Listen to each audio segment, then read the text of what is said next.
Last live was messing up, had to pop out, come back. I want y'all to like, subscribe, share, definitely hit the notification bell. If you like to follow me on any other platforms, everything's in the description on my YouTube. If you like to donate to the channel, everything's in the description, my cash app. With that being said, oh brother, hold on. We got to start it off like how we always started off, so we got to come back with the snapback. So You are watching a master at work.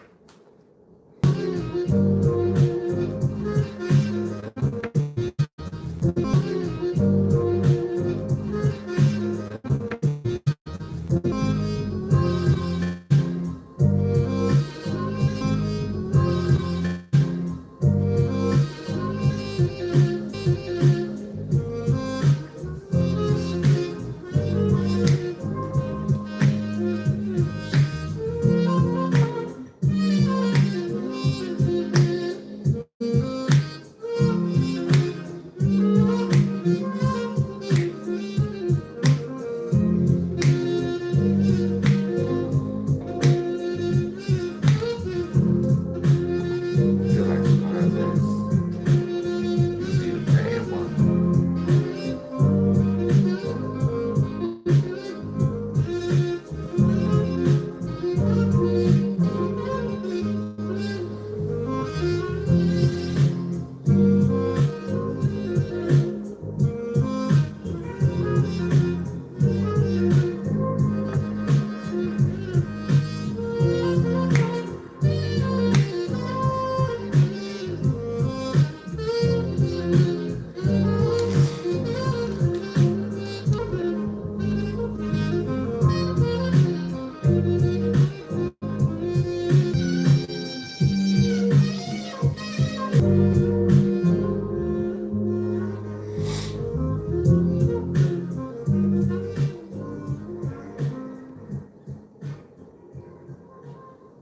I don't know what to say about this live stuff, bro. It's like they be messing with the live, bro. Right from the start, I was too much. Closer than you think to the stars, nigga, look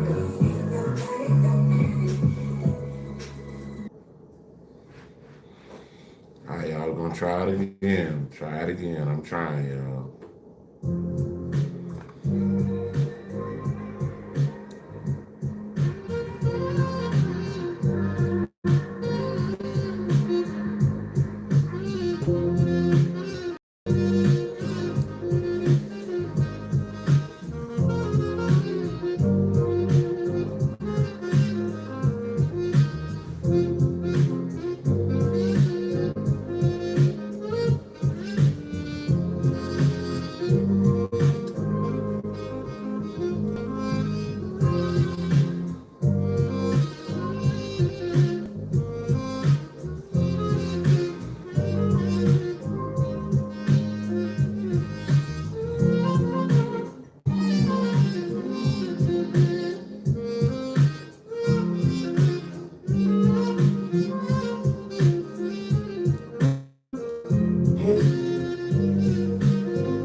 I guess the live wanna act right now. So what's up, everybody? I can actually talk.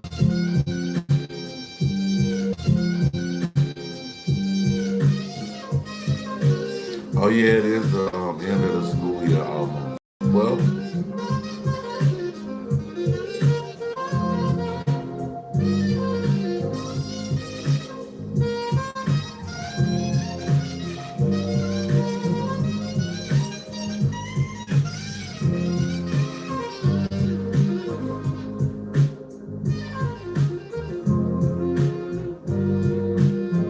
what kind of exam, bro? Kind of exam, bro?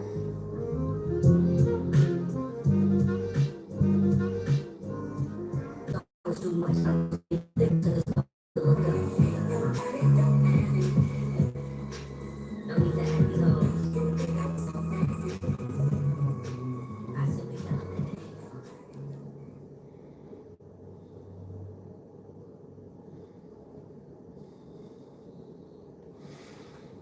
look like it's stable, y'all. I knock on wood.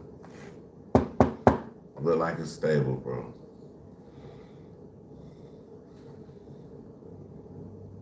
Music video.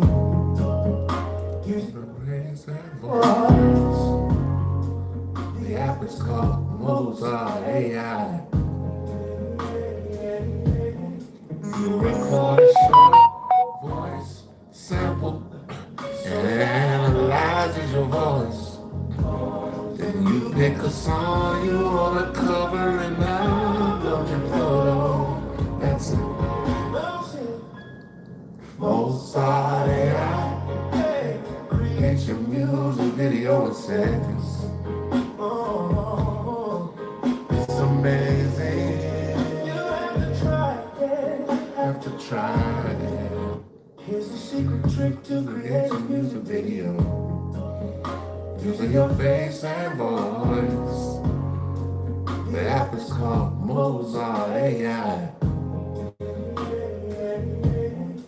You record a voice sample, so it analyzes your voice. Then you pick a song you wanna cover and upload your photo. That's it. Mozart AI. Create your music video in seconds. It's amazing. Have to try it. Yeah, y'all gotta try that. Okay, now yeah, we look like we back in business, y'all. So look, we about to go to this. Hold on. Clip this out. Clip this out. We gotta go to the big soundboard. Hold on, y'all. Big soundboard, energy brethren. Earth ruler vibes brethren. Hold on. So until we get that started, we're gonna check this chill smooth video out.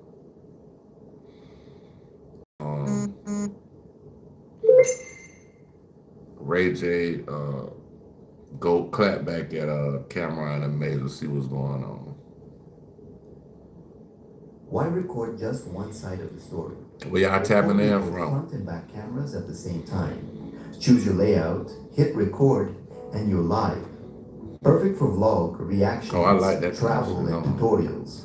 Create smarter videos. Download now. Gotta install that one. What is it called? Dual vlog camera. Okay, that's dope. Yes, there are multiple ways of making a profit on Rainbow.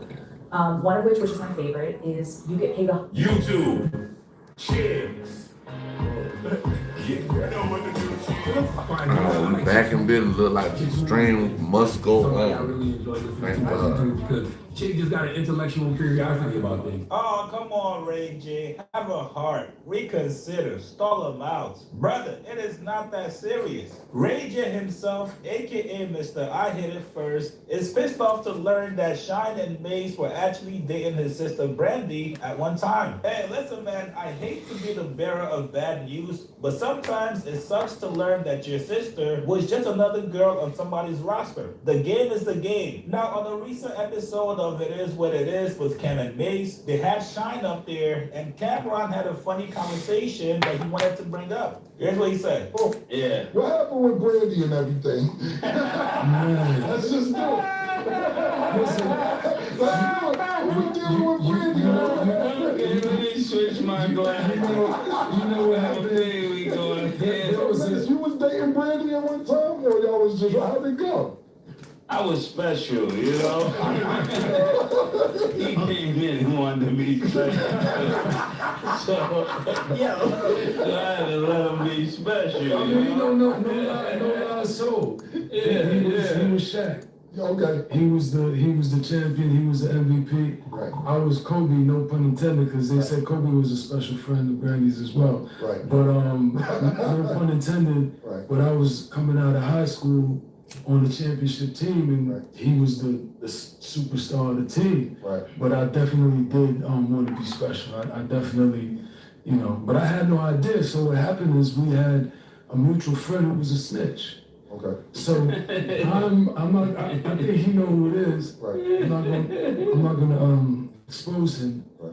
But so I was so excited because this is my dream person. Right. I'm talking about Brandy. Brandy, Right. poor kid, Brooklyn, watching MTV, watching Moesha, watching her on BET, and you know, as a dreamer, I'm like, man, if she was the no shine, I got that. Right. So when I came up, she was in the crosshairs. Like, I was like, yeah, I had no idea though, because he was special. Right. So he was running that playbook so discreetly, so quietly, I had no idea. Yeah, he's sneaky. Yeah, so he was an ultra sniper, but I was so excited, so I kept telling one of our mutual friends, and he was snitching me out, and then so Brandy was like, yo, who you told you here? Right. How so-and-so know that you here with me right now? And I'm like, oh, man. Right. So yeah. That's what's up. That's what happened. That's my story. What up? Now, as you guys just heard, this was the Damn, so Shine hit, Mace hit, Cameron hit, Baltimore, what up? Baltimore in the crib, what up? Man, yeah, bro, y'all coming in now, bro. It's crazy, bro, because the live was cutting up in the beginning. The last live was cutting up. This one looks like it's holding up, so thank God. This one was already acting up in the beginning, so if you started from the beginning, it might be a little blurry. most respectful conversation you could ever have about a chick that used to be on your roster. The man literally said Brandy used to be his dream girl. He used to watch her on television, and when he got a chance to shoot a shot. Hey, what's going on in Baltimore, though? What's going on in Baltimore, Maryland, man? Y'all know, if y'all don't know, Tupac was born in Maryland. He did it. Every single man out there can relate to this. You know that one girl that you've always been eyeing up? He was raised on the East and the West Coast. Every time you see her, she might got a man or she might not live close to you, but once the stars align for you, you gotta take your shot. Now, Ray J, being the big brother, was upset hearing how these guys were talking about his sister. Oh, she was St. a piece of Patrick's Day. meat. So much so that Ray J went online Damn, the day is to St. Patrick's Day. and the three I of forgot all them. about Ray J that. said, yo, if I see y'all niggas, I'm slapping. I got on oranges. I got a little bit of green on my hat, though. So, yeah. St. Patty's. I got a little green Here's on. what he said. My I think I got a little. Nah, I'm So slap I the ain't no fucking green daylights out right of you when I now. see you, period. Cause one thing niggas ain't gonna do is talk shit about my sister without me going back on these big ass Ryan, Mace, and Cam. Like, I don't know. I never had a problem with them, but I saw some shit today where, I mean, they gotta know that a nigga gonna come back strong. And They said all them niggas hit Brandy, bro. Everybody in the interview said they tap Brandy. shit, because it don't let a nigga say anything and laugh and giggle and joke about sister without me going big on niggas. Not only am I about to go big, but I'm about to go on Instagram big on the dead homies. I don't give a fuck. You know what I'm saying? I'm not gonna tell niggas anything, but keep my sister's name out your mouth if it ain't good. If not, I'm gonna slap the fucking daylights out of you when I see you, period. I mean, but bruh, you gotta tell your truth. If they had sex with your sister, I don't care if she's Brandy, Moesha, whoever, goddamn, they tap. They telling their truth, bro. That's it. You talk about all the chicks you fucking. It said, I thought it was offensive. It says, why do you people use that word so much? What? Yeah, I don't give a fuck. That's what I'm saying. I don't know. They was laughing at some shit. I'll slap the living daylights out of you. Why do you people come on chat? Go back down. Why is you I don't in give a my fuck. chat with the Like, goofy that's like me being with a girl or chat. another girl now that's 45 laughing about some shit back in the day. I'm not going to have it. Y'all too grown now to be tripping. I don't be talking about. That nigga sound like King and talk about Tiny. That nigga say, I'm not going. I'm not going. But that boy King went off by him mama. Old bitches. So why you talking about old shit? Hey, first of all, Ray J, don't you have a heart condition you gotta go take care of? If somebody was to... Yeah, but this man got a heart monitor on, so like, I don't know if it's because of the booger sugar he done used through the years. Cause y'all know y'all mess with y'all nose playing with them serious drugs. It's gonna catch up with you, and as you get older, it gives you heart problems. actually punch you in the chest, Ray J. You are going to the pearly gates. Quick shout out to DraftKings Pick 6 for sponsoring this video. Now you guys are gonna ask, Oh, that's how he look? what exactly is DraftKings Pick 6? I never seen Well, how this man don't you want- look, bro. I thought this man would have looked totally different, bro. Damn, I never seen how this dude look. Hurry, I got you. Pick 6 is DraftKings' newest sports pick'em game. Now, instead of competing with the house, you're going to be competing with your peers. That's right, it might be me for all you know. Now, all you have to do is just pick more or less on 2 or more player stats for a shot to win big. And you can also ride the upside with bigger payouts and all customer promos. Use code CHICKS on DraftKings Pick 6 app. And I got an even better deal for you guys. If you're a new customer, deposit $5 and play free with $25 instantly in bonus picks and up to 100% winnings boost. So, what are you guys waiting for? Get in on the action now and sign up on DraftKings Pick 6 app using my promo code CHICKS. Let's get back to the video. Now, secondly, do we actually think Ray J would do anything to Cam and Mace in person? We know Ray J got the booty goons on deck, but do we think Ray J himself would actually get physical with any of these guys? Absolutely not. And you cannot make a record like I Hit It First. You had a good session, bro. About somebody's sister and then have the nerves to be upset at somebody talking about dating your sister in the past. If that was the case, Rob Kardashian should have been asked you for the fade. This is just Ray J's way of trying to stay in the algorithm, trying to keep his name out there. And if you ask me, I think Ray J is eventually going to walk this all back. We have watched Ray J in the past not only talk about, but also doing the most disrespectful thing to somebody's sister. You are. It's a Point your gun at us. All I wanted to do was have a good thing. Why did you wake my daughter up? Ray? Because you selfish. You're drunk. You're a woman abuser and you're delusional. Man, God, bro. Like you're my daughter? Grow the fuck up. All right. Seriously, you not fucking. You're not taking my son. Get out the line. You're not trying to take my son. Hey, don't, bro. I swear to God, I'll shoot the fuck out of you. Shoot me right now. Ray J, you have no moral high ground to stand on, my brother. And if anything, this is only going to get you flamed up by Cam and Mace. You guys get in the comments below. What do you guys make of Ray J threatening to slap Cam, Mace, and Shine for the win? Man, Ray J ain't gonna do shit. Ray J gonna sit his sick ass down somewhere. Yeah, he better calm the fuck down, bro. It says U.S. soldiers fighting in Iran, so Iran is winning. Damn. Let's check this out. We're gonna go to Willie D Live right quick. Wearing green and feared us the battle. It really what? But y'all be on here with some weird ass goofy shit. Bro. I don't know what y'all niggas talking about. I'm Asha, your AI health advocate, built to focus on your health, not your screen time. I learn from your goals, your symptoms.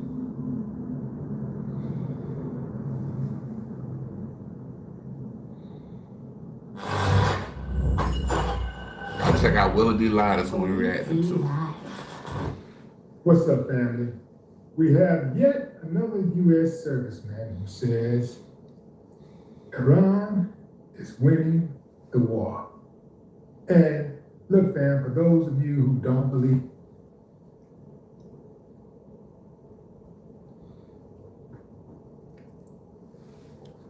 Here we go.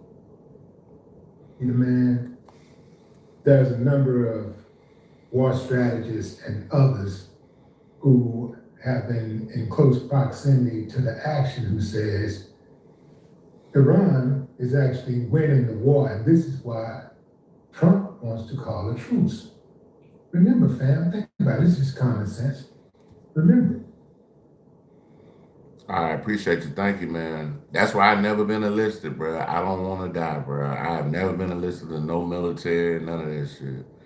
I didn't even go to ROTC in high school, nigga. I'm like, I'm good, bro. I'm not going no military, bro.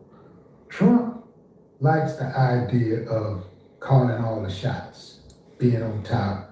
And if, let's just say, Iran is really winning the fight, they could start drafting people in America and send them to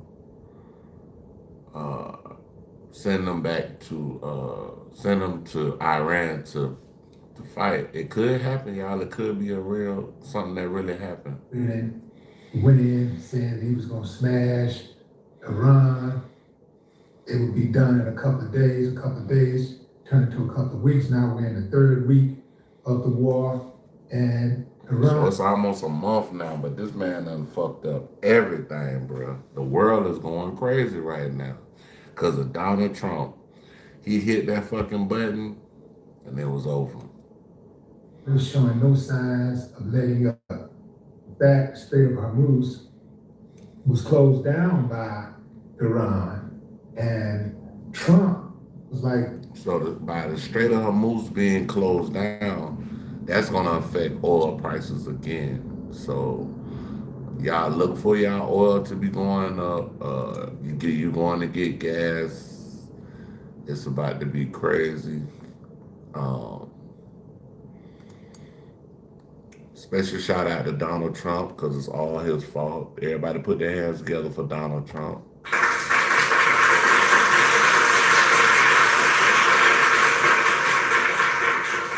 Yeah, if it wasn't for him, this shit would have never happened. So it is what it is. Well, we sending troops, we sending boots on the ground. Turns out, Ron said, "Hey man, bring it. We are ready. And then I guess Trump got a little spooked, and he started telling the other nations, "Look, y'all gonna have to chip in and help us with this Strait of Hormuz because we can't do it by ourselves. We need y'all to, donate some soldiers and some blood, I can't play copyrighted music, brother.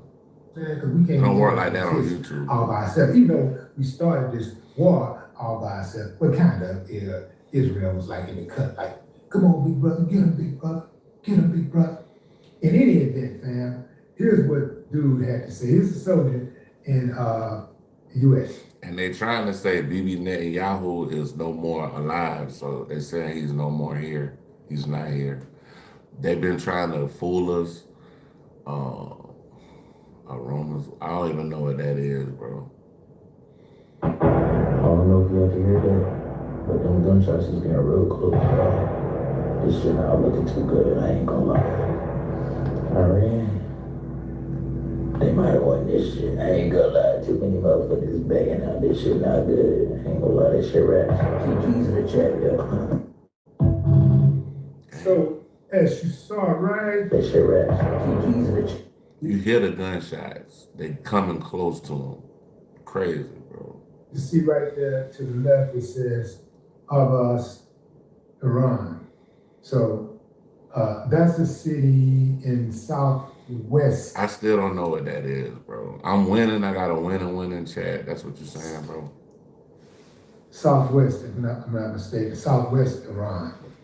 I'm familiar with Iran because I used to live out that way, I used to live in Azerbaijan. So Iran, Iraq, all that stuff over there, anything close to the Caspian Sea, I got a crash course education for like 10 years, right?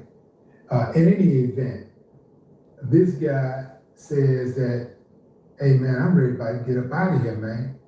It looks like Iran got it. I do not see, I'm gonna tell you what I think is gonna happen here. Trump knows he cannot win this war. He knows that the only way that he really stands a chance is to do what the U.S. did to Nagasaki and Hiroshima during World War II, and that is drop a bomb, even though that's slightly different because the United States had decisively beaten Japan. They had them. So the war was actually ending, but the good old USA decided, hey man, we got these nuclear bombs over here. We might as well test them out and just see how good they work. If we don't use them now, we may never know how good they work. Plus, the rest of the world needs to know, don't ever try us again in life, Even though that World War II wasn't initially our war in the first place, but we just kind of got on it. In any event, fam, in any event, they dropped the bombs, they wiped out millions. They said it's a few 100,000, but they're lying. They killed millions of people in Japan. And I think that they would do it again in Iran if they had a chance. I think that the United States would absolutely destroy, it would flatten Iran if it had a chance to do it, and there would be no real repercussions. I think that if the United States hit Iran with nukes, the world as we know it would be over. Because the other countries couldn't take that chance that eventually the United States wouldn't do another country like that, and another country like that, and another country like that. Because Trump is already talking about taking over Cuba. Yeah. Yeah, he's already talking about doing whatever the hell he wants to do with Cuba. They say I don't know. They said I don't know if he did it yet or what, but they said that he said he was gonna already take the power grid out of Cuba.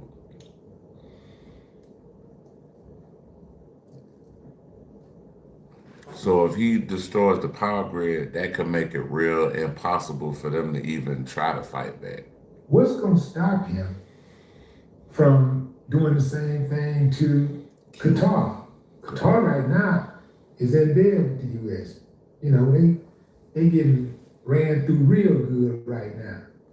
And so they're probably content thinking, hey man, we love us and ain't gonna hurt us, you know. Next thing you know, we hit them in the eye, you know. Next thing you know, America is one of those battering boyfriends, right? Qatar is a battered lover with Stockholm syndrome. So remember, fam, every single enemy America's ever had was once its friend.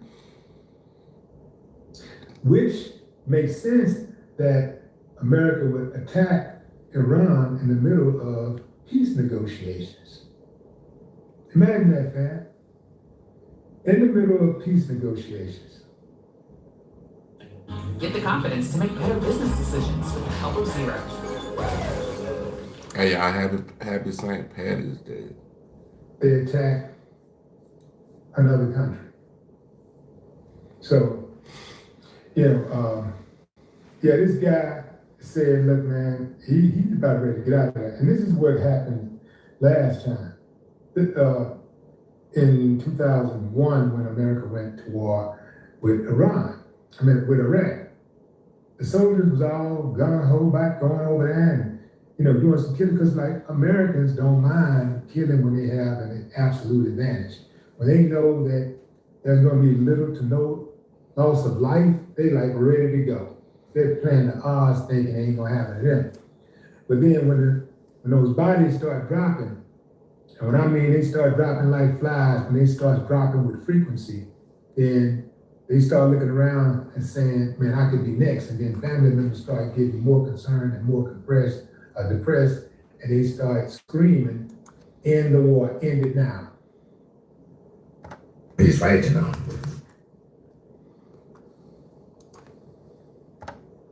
What is he doing? He's beginning to believe. So they don't want to end the war because it's wrong. They don't want to end the war because innocent people are being killed. They want to end the war because Americans are being killed. Come on now, fam. Come on. Now, to the brother in the video, assuming that the video is legitimate, come on, man. What they gonna do? You'd rather be locked up for a year or two or whatever that is, whatever kind of sentence you get for going AWOL. Damn, so it's so bad over there. The soldiers want to go AWOL. I said it earlier with the other guy. He said that they losing. This is the second soldier to say that America is losing. Killed, put in one of those American flag draped caskets, And Trump standing over your body with his cap on, with his baseball cap on, say, "Make America great again." Yeah? Yeah.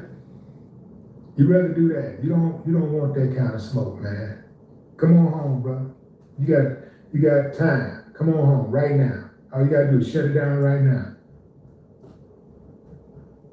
I hope all of the servicemen and women eventually catch their snap. That won't happen because some of them are indeed under a spell.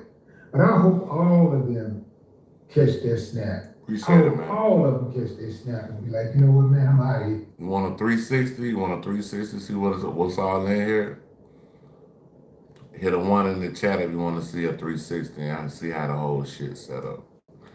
I give you a little preview. I mean a little presentation. Hit a 1. I'm not doing this anymore. Oh, I'm out of here. Hold on, dog. I got a lot going on in here, man. I got speakers, PlayStation 5, photos of me, set up over here, keyboard set up, got all that right there. Boom, boom, boom. I know y'all barely can see it because it's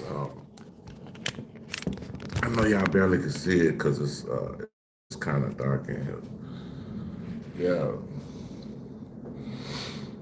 Yeah, man, I went to school for art, man, but yeah, I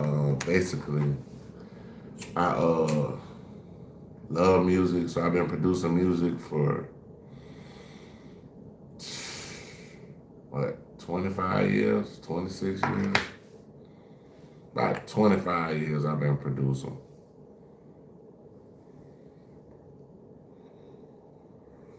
Nah, it's not. I honestly, it's not expensive, bro. Like I just collected shit through the years, and it's just how it look. I can take you in my bedroom. I got another studio in that motherfucker. Like all kind of shit on the wall. Got all like same shit, bro. Same shit, man. Well, what say you, fam? Drop a comment. I'd love to hear your thoughts. All right, y'all, we're going to THPP Network. We're gonna react to this video, see what they talking about. They're talking about TD Jakes and the shocking collapse of, I guess it's church. Let's see what's going on with this. I make an extra $500 a month from thrifting. I found an app that changed how I thrift. It's ridiculous that everybody want to call somebody a power bottom or something like that because they don't agree with, maybe they got a little feminine ways in it. It's, why is dude dancing to Single Ladies by Beyonce? Why is he looking at him like that? Hey, yo, I just want you to notice something. His hand's been in his pocket the whole time. You over here working and dancing. The audience is going crazy. Y'all don't think this is inappropriate? This is a bishop. This is a pastor. Look at this craziness right here. TD Jakes. He was a power bottom. I ain't know that. He was at all the parties. He was seeing everything. He mother show was power battling the show. Look, what's dude, this turned on. This is why people call him a power bottom. What are we doing? This room got 30,000 people every Sunday? 30,000? Man, y'all follow anybody. And now that it's falling off at 17, 16, 15,000, now everybody got a problem. We calling it out and doing it here. Just dancing on some dude working in front of them. Doing a straight working in front of them. What in the Hades is going on here? Well, then he hit the splits. The splits. What the moisturizer is that? Spit it out. If some of the word gets stuck in your throat, ask God to help you digest it. You know how the false prophet said, have you ever been swallowed up? Have been swallowed up. Have you ever been swallowed up? Have you gone through a time of swallow? The Bible gets stuck. A bullshit. A bullshit. A bullshit. Bullshit.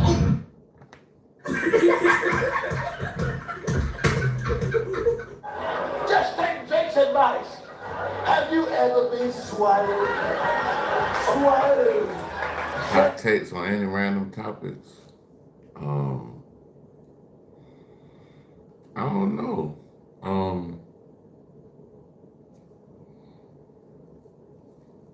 Hot takes on any random topic. Oh, they need to lock D4VD up for that girl's unaliving, for that baby unaliving. She was number 14 when she was unalive, 15 when they found her. That's my hot take. I'm ready for them to lock his ass up. His mansion was like, how you lock all his motherfucking friends up, bro? How you lock all his people up, but you ain't lock him up yet, bro? Like that's some bullshit, bro. That's some Illuminati shit, bro.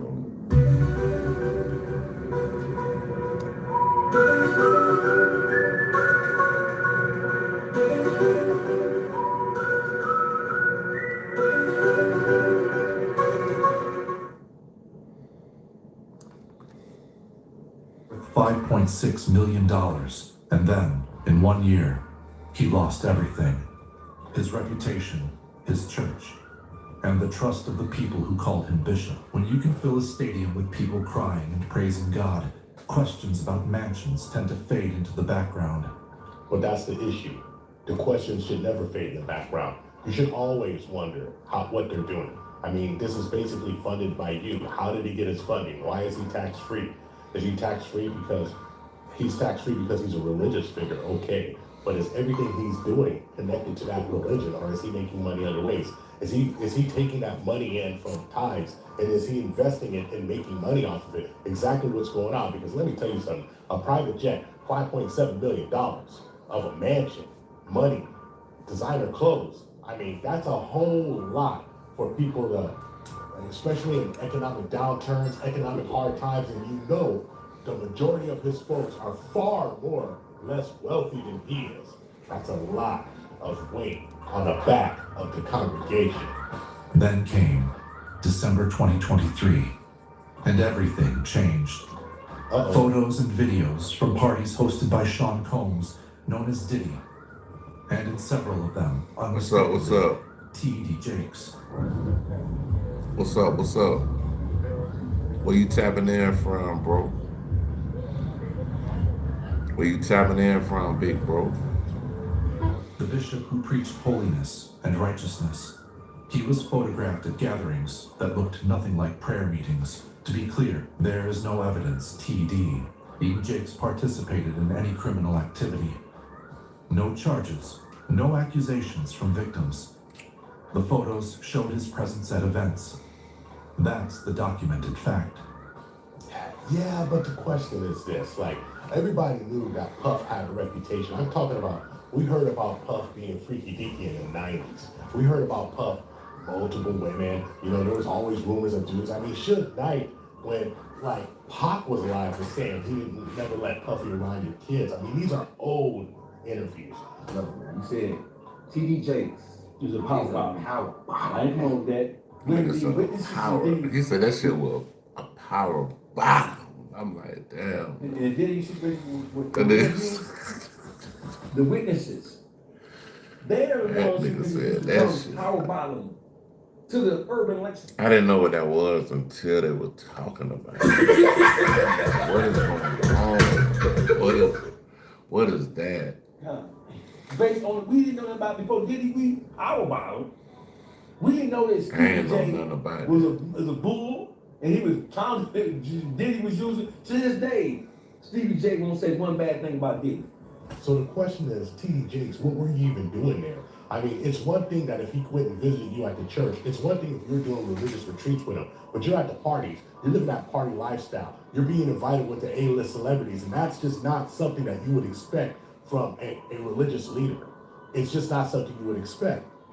So when you have a huge congregation and the money's flowing in and it seems like you're doing well and you're popular and you're on television, you have a book tour, all of the rumors kind of get crushed down. But he popped up at that Diddy party, then Puffy got indicted, Cassie hit that lawsuit against him, and everything, all hell broke loose. But one of the things is true. When You're down and out. Those rumors that were swirling around, someone's gonna pop up and look you dead in the eye and tell you it's true. So you really believe that T.D. Jakes participated in Dallas and Houston and Fort Worth area? T.D. Jakes is a known sexual. He's known. And where he's from in the whole Dallas, Fort Worth, Houston, and Texas area, it is a well-known fact that T.D. Jakes is a homosexual. He's a male prostitute. His wife knows that but of course she's the first lady, she's a multi-millionaire, but she won't say she don't give as long as she can buy her little bag and put her church shit in and go to church with that on. T.D. Jakes is a boy, he a boy, he a power. When you've lost a friend or family member, the last thing you should have to worry about is the cost of an obituary. Power bottom. Damn, he called him a power bottom. Now, that means, man, I don't even want to define it to y'all, but I mean, you can look it up and find it yourself, but I mean, calling him a power bottom is a Y'all check out the THPP network. That's what we accusation. So allegedly, I'm gonna say allegedly, even though my guy Dogface here, he is standing on business what he believes in. Allegedly, T.D. Jakes is on the moist side of the game. You hear me? Wow, man, that's wild. So with the Diddy trial, is it anything shocking to you? You know, anything that stood out that you was like, what the hell? No, because we've been hearing these stories about Diddy for years. This is nothing new. Tell you something, right? With money comes access, right? The more money you have, like guys who've been getting money and chicks who trying to get those guys' attention, they've been more than willing to do all the sexy red Glorilla type.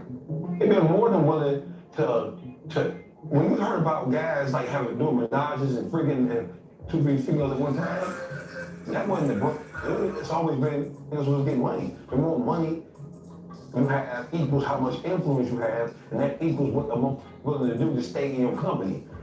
And when you're talking about money and influence, who has more money and influence than T.D. Jakes?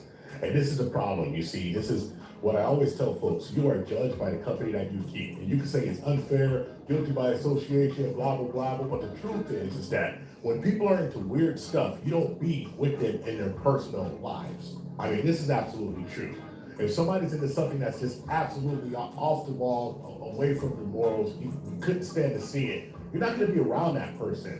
It's just like all those people up there in New York with the Epstein files. They don't go like, you know, they're talking about, oh, well, I didn't know anything was going on. You hanging out with dude, he got massage chairs in his living room. You know, no one to be around. Young kids already had a child X offense on them. What's going on here? We already know what's going on, right? You couldn't hang around that person. Well, T.D. Jakes is the same thing. If you're seeing these, if you're at these parties or anything like that, but the question is this: if you're a religious leader, you shouldn't be hanging out with no pop stars anyway, not in personal settings. And it's hard for me to get over that. It's hard for me to give someone a pass because they should know better. This is not a young man.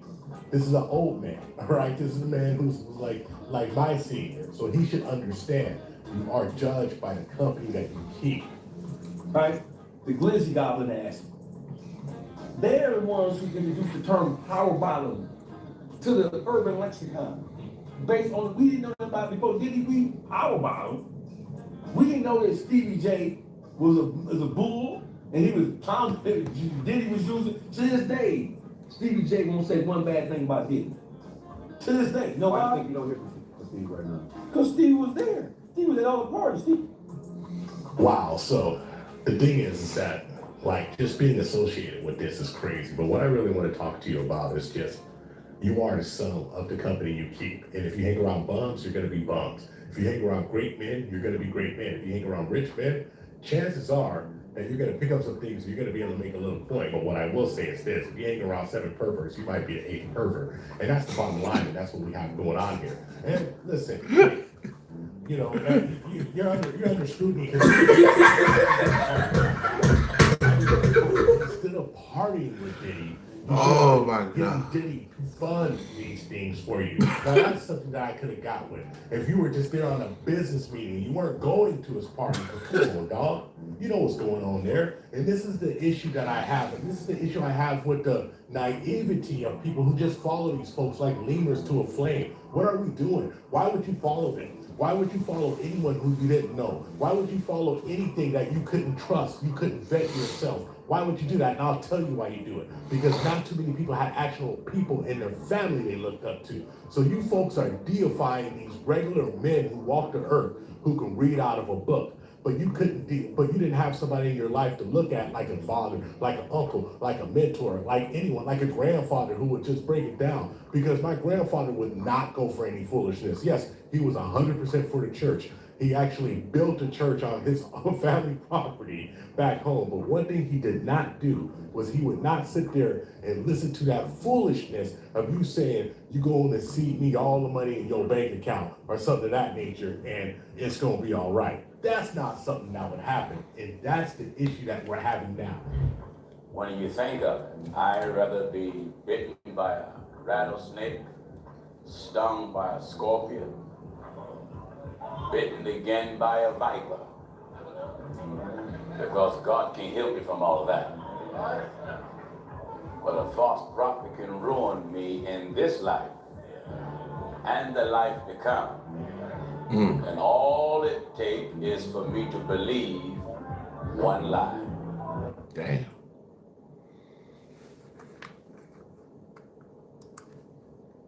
He's right, you know. All right, y'all, we gotta find something else. Why Kodak Black fires back at Boosie over wild lifestyle comments. We never did this channel before, but we're gonna do Scandal Scoop. Let's see what they're talking about. Talking about Kodak. 15 minutes of core. Are you ready to attack this? I'm Ted Rapp, NFL strength coach. It's not just about that six-pack. You snitching. You know what I'm saying? There's a lot of bitch, you need to get in the gym, Kodak. But you ducking all on stage. You ducking. You gonna fall out on stage. That was Boosie going straight at Kodak after a viral clip had everyone talking. The video showed Kodak looking unsteady on stage, and the moment spread fast online. There's already been tension between the two rappers, and Boosie clearly saw a moment to take a shot and clown him in public. But Kodak was not about to ignore that. Now he is firing back, and the situation between them is getting real messy. Let's break it down. The clapback that echoed all across the internet. It all started with a video that hit social media on February 23rd, 2026. Kodak Black was performing on stage in Texas, but people quickly noticed something looked off. He seemed unsteady, moving around like he was struggling to keep his balance. At one point, his crew stepped in and helped hold him up so he would not stumble in front of the whole crowd. And that was not the only thing people were talking about. Reports said Kodak showed up 9 hours late to the show. 9 hours. Damn. Fans in the crowd were recording everything on their phones, and those clips spread online like wildfire. Comments started pouring in. Some fans looked concerned, others started joking about the moment, and some were saying the rapper needed support. His team tried to calm things down, saying it was just a bad camera angle. Anything I say, I stand on. You should know that, bro. I kind of went too hard on you, but that's me, man. I was mad. But by that point, the internet had already formed its own opinion. Then, the very next day, February 24th, 2026, Boosie Badass jumped on Instagram and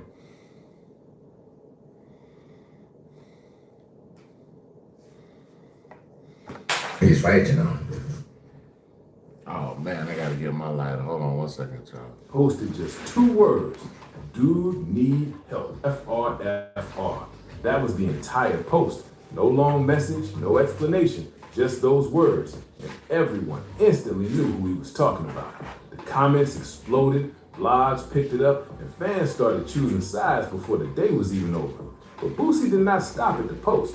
He later jumped on IG Live and started speaking on the whole situation. Those words could cut deep. And later on, Boosie even admitted he might have gone a little too far with what he said. Still, he made one thing clear: he was not taking it back. In his mind, watching Kodak in that moment hit him hard, not because of any beef, and not because he was trying to chase attention online. Boosie explained that he actually saw Kodak as one of the leaders of the new generation of rappers. He even said he saw a lot of himself in Kodak. Basically, like, look at it in a sense, like, the whole snitching shit or whatever type time, like, man, bro, don't do like nothing, you do it. And when you feel like you were looking at your own reflection, moving reckless in public, it hits different. That kind of moment can make anyone react strong. Kodak was listening to everything people were saying. He kept his ear to the streets and saw the posts, comments, all of it. Then on March 7th, 2026, he decided he was done watching from the sidelines. Kodak suddenly jumped into Boosie's IG Live in the middle of the stream, completely uninvited, and got straight to the point. He wanted an apology, a public one. Kodak made it clear he was not coming in with friendly energy at all. He said, "Man, y'all don't even know going on, so why y'all speaking on I don't know, that right?" That right there was the core of Kodak's argument. In his mind, people online were speaking on the situation without knowing the full story. He felt like Boosie was putting his personal struggles out in public for everyone to judge and break down. At one point, Kodak even threw the word snake into the conversation. It was hard for me, man. I lost like 25 pounds in like 15, 16 days. Wow. Especially. And in the streets and in hip-hop culture, that word carries serious weight. He wasn't just calling Boosie nosy. That kind of move is serious in real life. When someone calls you out like that in public, it can damage relationships for good. And Kodak was putting Boosie on notice right there on his own live stream. He wanted the whole internet to see it. But Boosie was not shaking at all. This is someone who's faced major life challenges, serious legal battles, and health scares over the years. A surprise jump into his IG Live was not about to make him fold under pressure. Instead, Boosie came right back at Kodak that very same night and quickly shut down the apology request.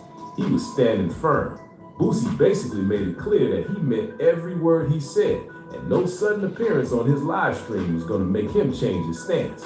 In his eyes, the message had already been delivered. That whole exchange, Kodak showing up uninvited and Boosie refusing to back down, was the moment the culture really locked in. I'm a realist, bro. I'm a real There are multiple ways of making a profit on Rainbow. One of which is my favorite, is you get paid 100% on all gifts given to you. So if I give you a... Hold on. When I tried this on the stage, it was just so many I like how you putting up and bashing. So if we're gonna look at the reality of Suddenly, this was not just online chatter anymore. It felt like a live face-off between two rappers with years of history behind them. And to really understand why that moment hit so hard, you have to rewind the timeline, because none of this drama actually started with that shaky stage in Texas. The tension between them goes way further back. After the live stream, Boosie even posted another video doubling down on what he said. He explained that Kodak was the one keeping the whole conversation alive. Boosie said he had already spoken his mind and moved on. From his point of view, Kodak was the one who came back and turned it into a bigger situation. That was basically Boosie's final message on the topic. I said what I had to say and kept moving. But if you really want to understand why Boosie reacted so strongly in February 2026, you have to rewind all the way back to July 2023. That moment goes back to when Kodak Black dropped the track Shakalaka, featuring Tekashi 6ix9ine. I mean, and I was about to do a song with like, I don't even know that he told them, and I ain't even from over there. That single move cracked the relationship wide open and placed the two rappers on different sides of a line that still hasn't moved since then. 6ix9ine He's right, you know. has been one of the most controversial names in rap for years. Back in 2019, when federal authorities brought a major racketeering case against him, he later cooperated during the legal process and gave testimony connected to people from his old crew. In street culture and in parts of hip-hop culture, that kind of situation carries serious stigma, especially for artists who built their image around loyalty and staying solid. For someone like Boosie, that code has always been serious. He has spoken many times about standing on those principles throughout his own legal battles. So when Kodak someone Boosie had previously supported, worked with, and even described as a younger version of himself, jumped on a song with 6ix9ine, Boosie took it personally. On July 20th, 2023. And I ain't gotta clean my face for nobody, Kodak, bro. I'm a gangster. Like, bro, I don't gotta clean my face for nobody. Boosie jumped on Instagram Live and spoke openly about how he felt. He said straight up that Yak messed me up. Then he took things even further and called Kodak a rat lover during the stream. Boosie argued that working with someone like 6ix9ine could hurt your credibility in the streets and in the culture. In his eyes, that collaboration crossed a line that should never be crossed. He even went as far as saying he wished he could remove his own verse from Rocket Man, a song he had previously done with Kodak. And that statement right there said a lot. Boosie was not just joking around about Kodak online. His message carried a lot more weight than that. What he was really saying was, I regret being connected to you. That kind of statement hits on a completely different level. It sounded like a man saying the bond they once had now felt like a stain on his name. Kodak did not stay quiet about it either. He pushed back in his own way. At one point, he reposted a fan who defended him and called Boosie's reaction childish and stuck in old school street politics. Later on, in interviews, Kodak explained his reasoning the way only he can. I looked at you like, you know, like I am to my generation. Like I am to my generation. Instead, I looked at you like you is to that generation. He admitted that plenty of people around him told him not to do the collaboration, but then he followed it up with the reason he went ahead with it anyway, a Milli 116. That was his response. Kodak made it clear the opportunity came with a massive payday. In his mind, the situation was simple. He said he did not personally know the people involved in 6ix9ine's past legal issues. They were not his close friends, and they were not from his neighborhood. Because of that, he felt those street rules did not apply to him the same way. To Kodak, it was a business decision. The deal made sense financially, and he was not going to apologize for recognizing the value of a huge check. But when Boosie heard that explanation, it only made things worse. Instead of calming the situation down, it pushed the tension even further. Boosie felt like that $1 million payday proved Kodak was willing to trade respect and loyalty for money. Boosie said what you say and what you do always matters. Hell no, they don't know whatever. So y'all people that you be on that, y'all be on tape. In his view, the whole community was watching, and Kodak had just shown everyone where his priorities stood. And what made the situation sting even more was the history between them. Before the fame got bigger and the tension got louder, Kodak actually looked up to Boosie as an OG in the game. Kodak has even talked about it himself in the past. He explained how Boosie reached out during the early days of his career. Boosie told him he had been riding through Baton Rouge listening to his mixtape and really paying attention to his sound.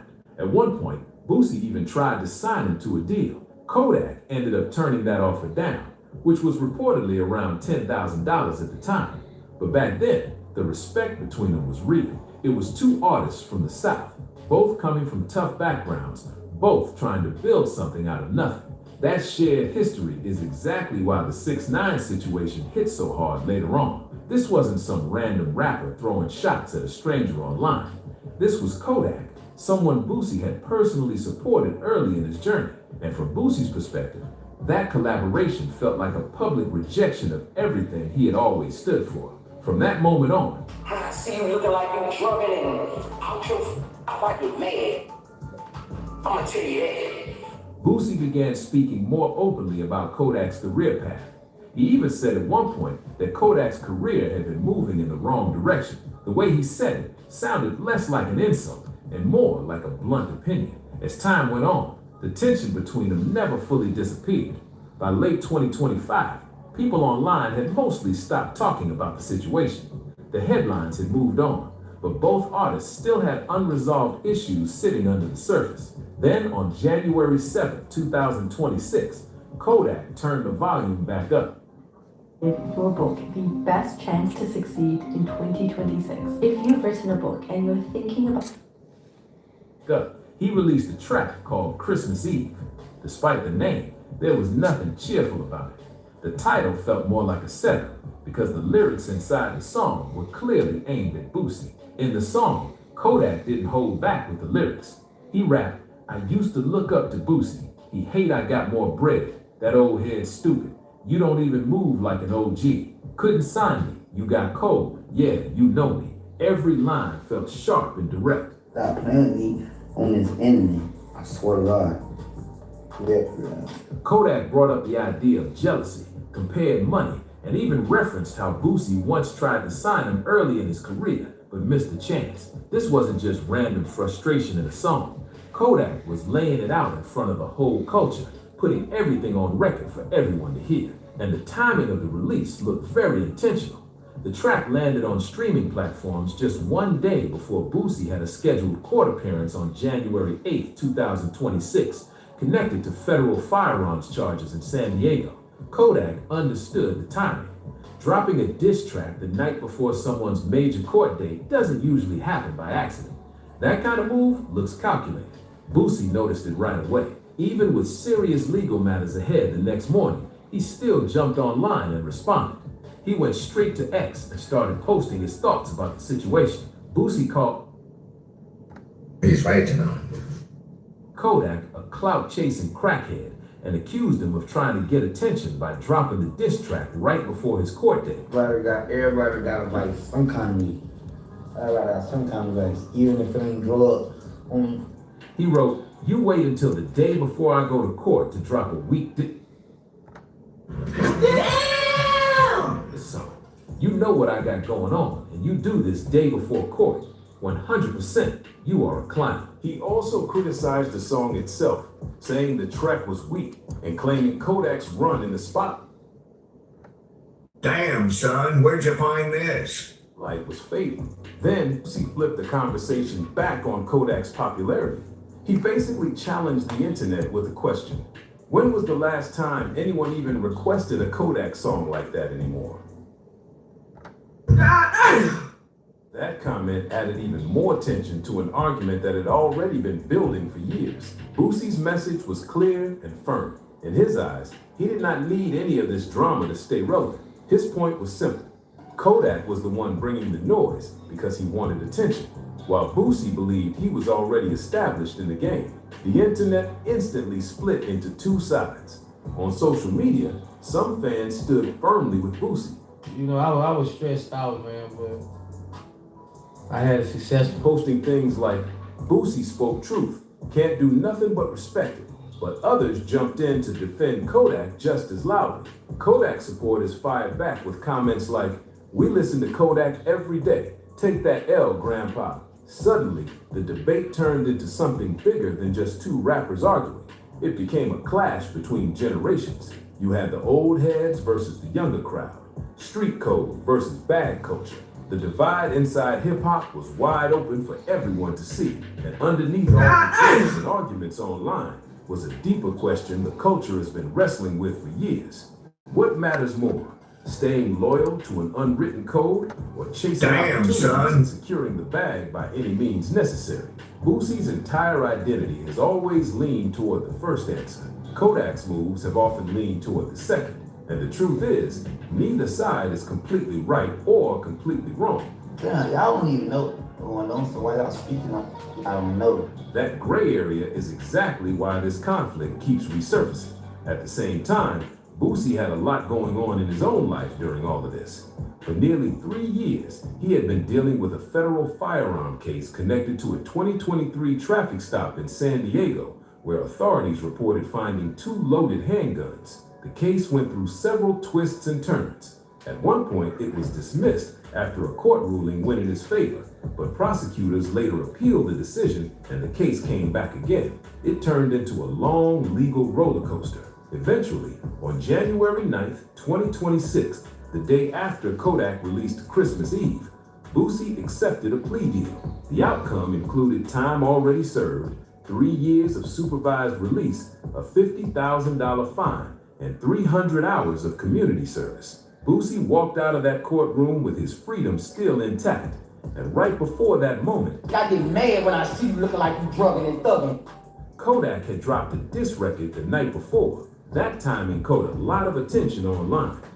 To Boosie, it looked bold and deliberate, and it only pushed him to respond even harder. At that point, both artists were pointing fingers at each other. Each one accused the other of using the situation for attention, and neither side seemed ready to step away from the tension. Every response, every post, and every live stream kept the situation active.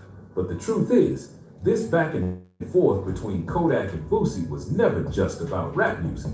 To really understand what happened during that IG Live moment in March of 2026, you have to look at the heavy history both men carry with them.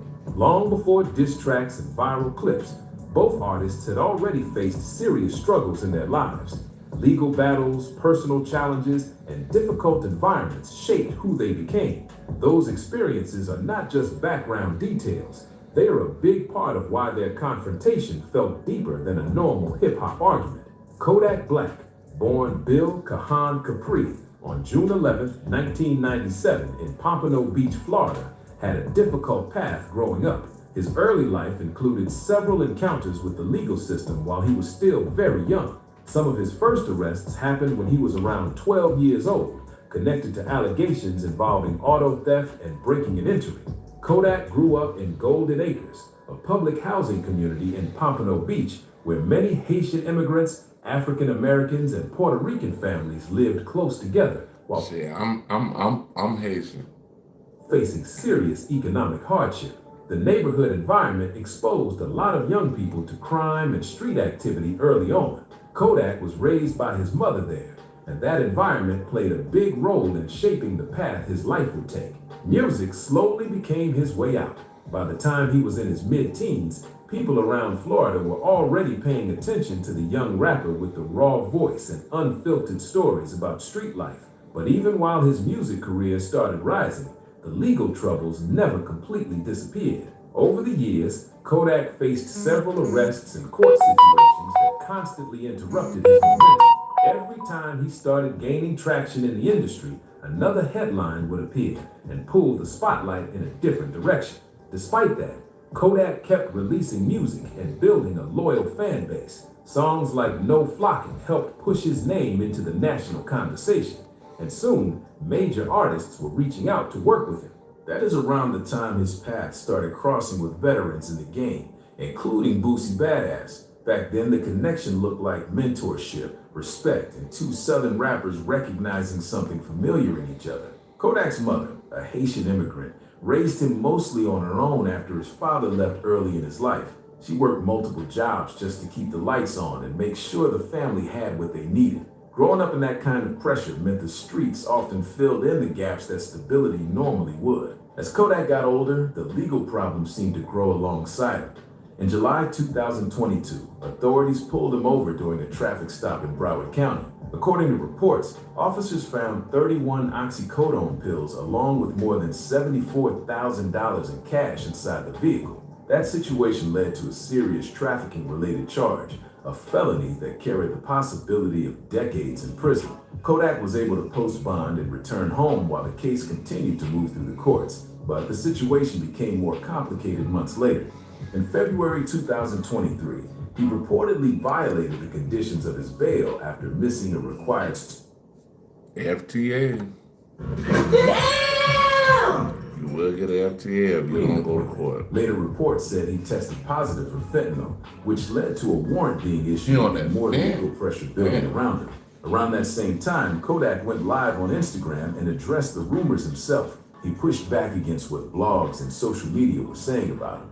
During the stream, while defending himself, he also made a statement that caught a lot of attention.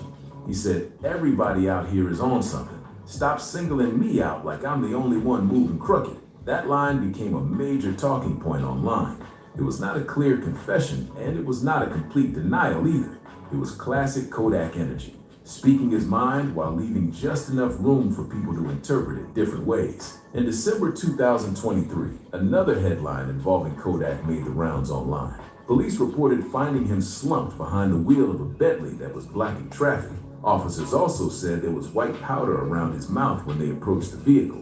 A quick field test reportedly came back positive for cocaine. Kodak later explained that the substance came from oxycodone that had been prescribed to him. After reviewing the situation, a judge eventually dismissed the possession charge once the prescription documentation was confirmed. Legally, the case did not move forward, but the image from that incident had already spread across the internet.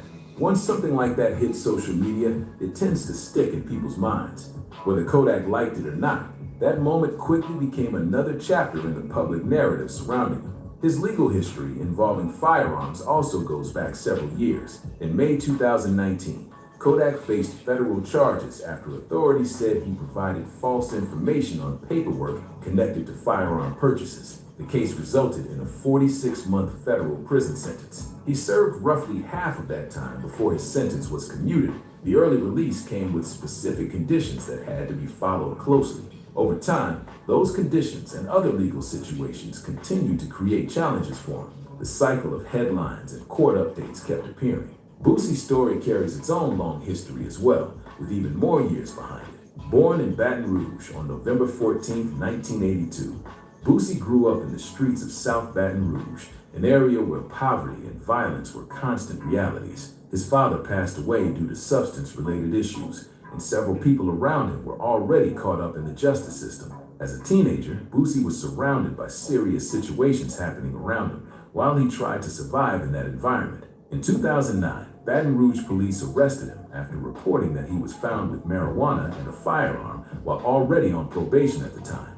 He eventually received a 4-year sentence, but things got more complicated when he later violated the terms of his house arrest after testing positive for marijuana. Because of that violation, the judge increased the sentence to 8 years. That decision sent Boosie to Angola, one of the most well-known prisons in the United States. He remained there from 2009 until March 2014. During that time behind bars, he also faced additional substance-related charges after authorities said there was an attempt to bring prohibited items into the facility. Boosie later pleaded guilty in that case and received another 8-year sentence that was set to run concurrently. That meant it did not extend the time he would spend locked up, but it still became part of his legal record moving forward. After being released, more challenges followed.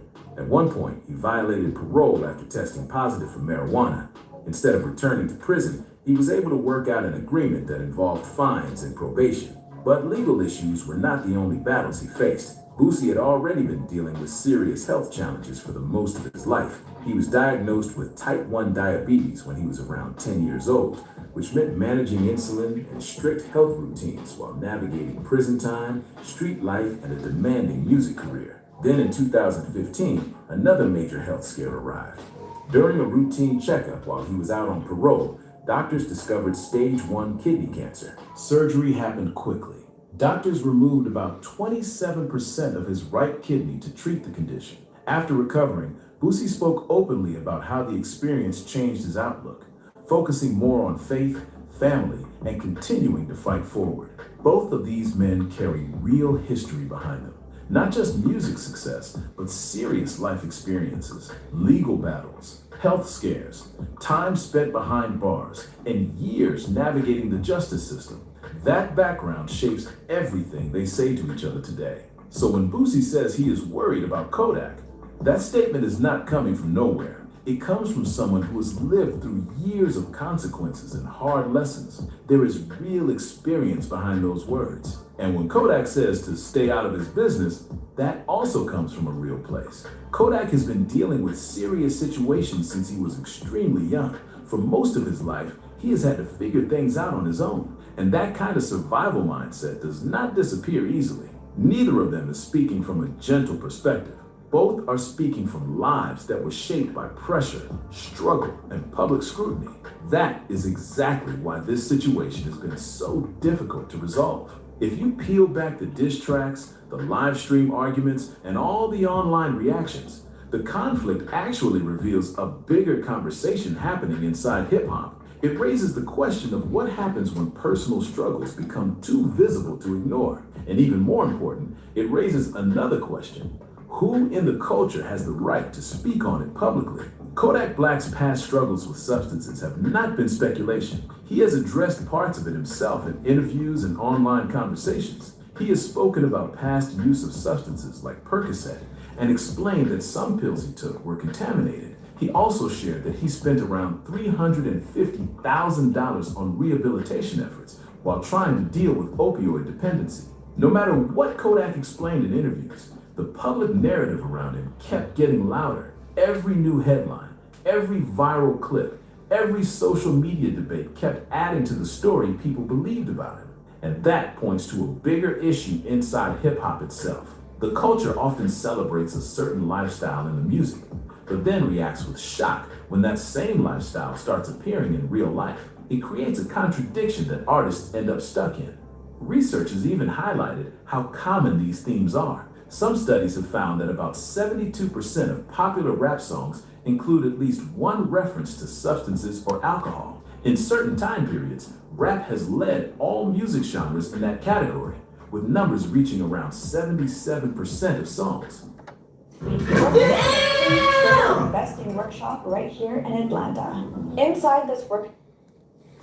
So the same fans who stream those songs and play them loud are often the first ones in the comment sections when an artist appears on stage looking unsteady or not fully themselves. That is the contradiction. The culture sometimes glamorizes certain behaviors in the music, but when those same behaviors become visible in real life, the reaction quickly turns into criticism.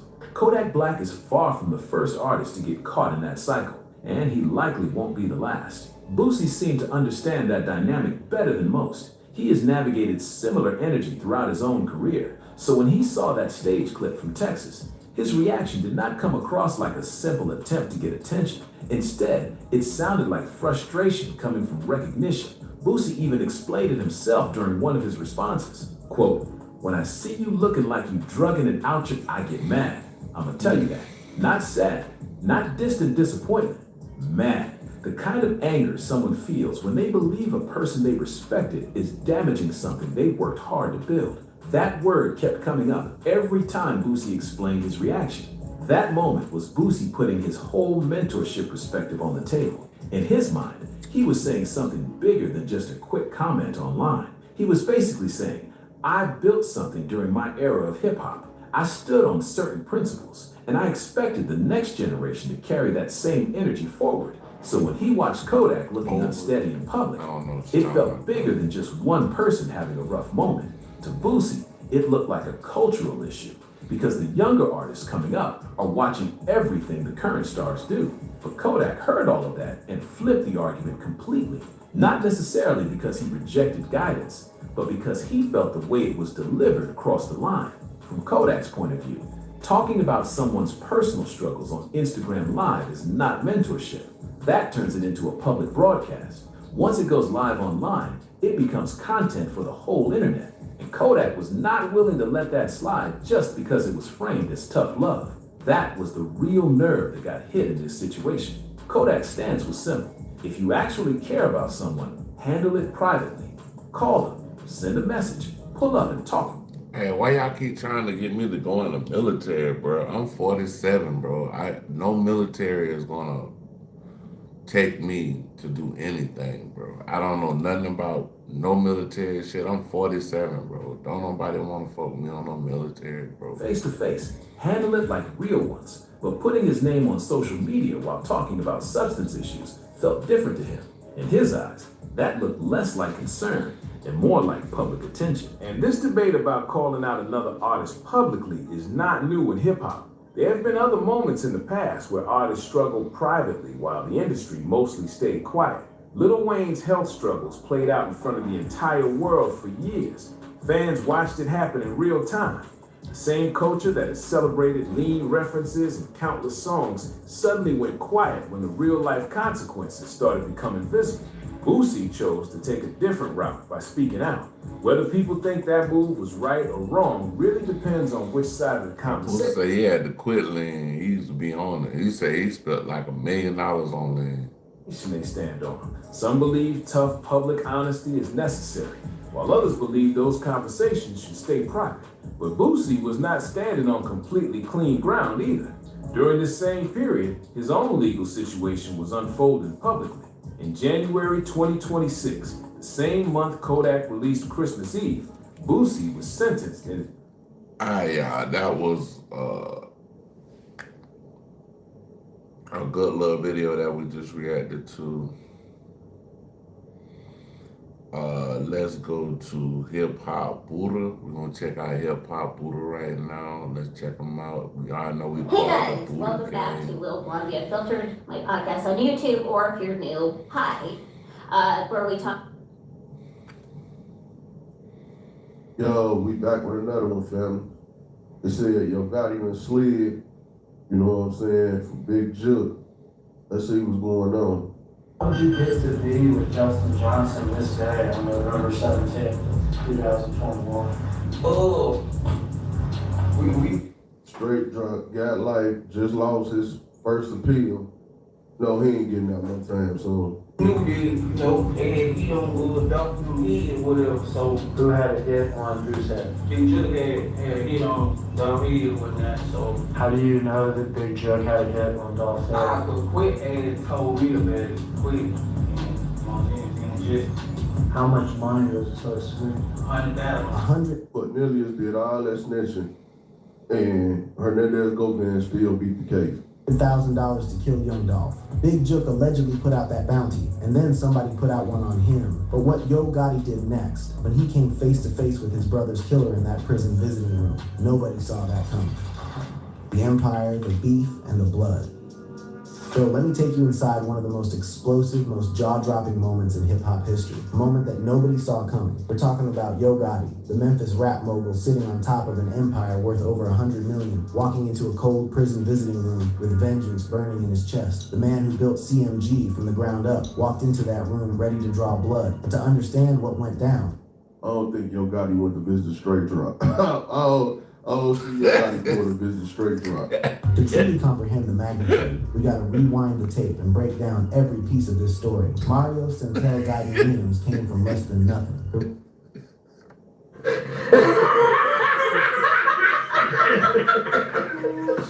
Ridgecrest housing projects in Memphis, Tennessee were the kind of place where dreams went to die. Young Mario was grinding through the late 1990s with underground mixtapes like From the Dope Game to the Rap Game, hustling tapes out of trunks before the world even knew his name. His 2012 album Live from the Kitchen put him on mainstream radar, and 2016's Down in the DM had the whole culture on lock. Suddenly, Yo Gotti wasn't just a regional rapper, he was a national figure. But here's what separates Yo Gotti from rappers who caught a hit and faded away. This man was building a full-fledged empire. Collective Music Group, which started as Cocaine Music Group, officially launched in 2012, and over the next decade transformed into an absolute powerhouse. CMG. And why we still haven't seen Black Youngster? Where's Black Youngster?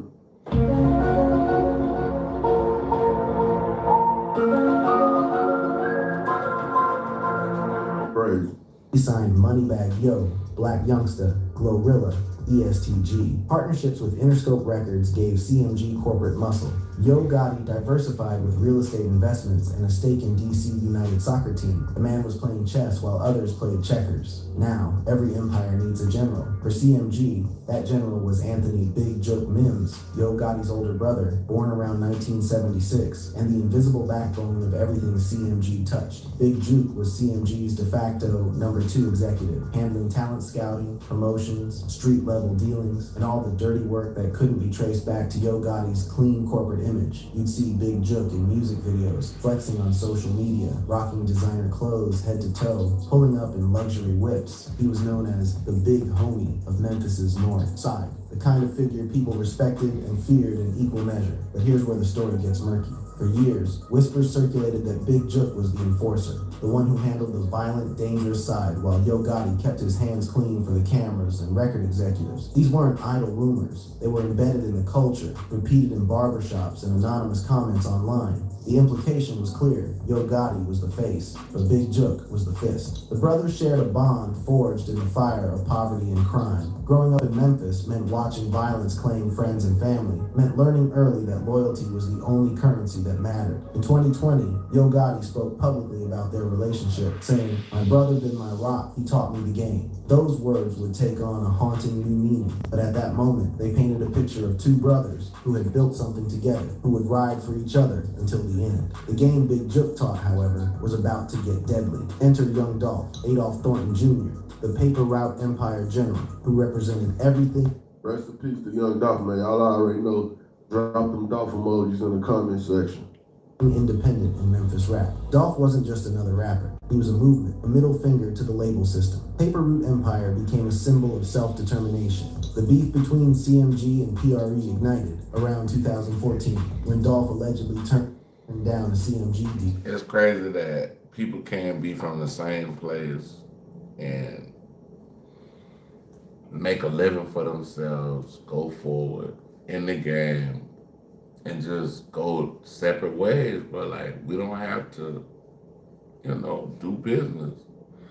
Don't nobody gotta lose their life over that. Choosing to stay independent. What started as business disagreement transformed into something deadly. The diss track started flying. Dolph's 2017 track, Play With Yo Bitch, went straight at Yo Gotti's street credibility. Gotti's camp fired back with subliminal shots and designer parties. Some whispered it was manufactured beef for streams, but then bullets started flying. In 2017, Young Dolph's SUV took over 100 shots in Charlotte, but Dolph survived. Later that year, another attempt in Los Angeles. He survived again. The streets pointed fingers at Big Jook as the orchestrator, but nothing was proven. Yo Gotti stayed silent. When confronted, he told the world in a viral clip, "I don't go back and forth on the internet. You're never gonna win," while fans called him a rat and accused him of pulling strings from the shadows. The tension between CMG and PRE became one of hip-hop's most watched beefs. Nobody predicted what came next. Then came November 17th, 2021. Young Dolph walked into Makita's Cookies in Memphis, and he never walked out. The streets exploded, and when the murder trials began, the names that came out had everybody shook. All right, so the next one. Man, I wish Dolph never went and got them cookies, man. Crazy. It's from Justin Johnson to Keezy. It's Dolph rented the whole studio out for the rest of the year. Call a joke, let's make something. Right? That's what it says? That's what it says. And that's July 9th, right? Correct. Okay. Because on the slideshow, we talked about reaching out to Joe on July 31st, but here. I mean, just could you imagine the amount of hurt? His mom was like, I want some cookies. He goes, he get the cookie for his mama and don't come back. That gotta be hurting to a mother, a wife, even to the kids mostly, because the kids, they're gonna miss their father. They're saying, call Joe. We're about to go shoot somebody. That clip right there exposed the connection. Justin Straight Drop Johnson wasn't just some random shooter. He was in direct communication with Big Jook. The defense attorney broke it down in court. Text messages from Johnson to Big Jook, phone calls linking them together, all of it building a case that this hit was orchestrated from the top. It shows on 11/16, 2021 at 17:37, 15 hours. Looks like a 331 second outgoing call from Justin Johnson to Anthony Mims. You did that much nicer on their slideshow. I just sort of went in and downloaded the actual CDR thing to show all the parts and like. 331 second call from Justin Johnson to Anthony Mims, that's Big Jook, on November 16th, 2021. The day before Young Dolph was murdered. 5.5 minutes on the phone. What were they discussing? The prosecution painted a clear picture, but it goes deeper. The text messages were at the Federal Bureau of Prisons. We all have different responsibilities.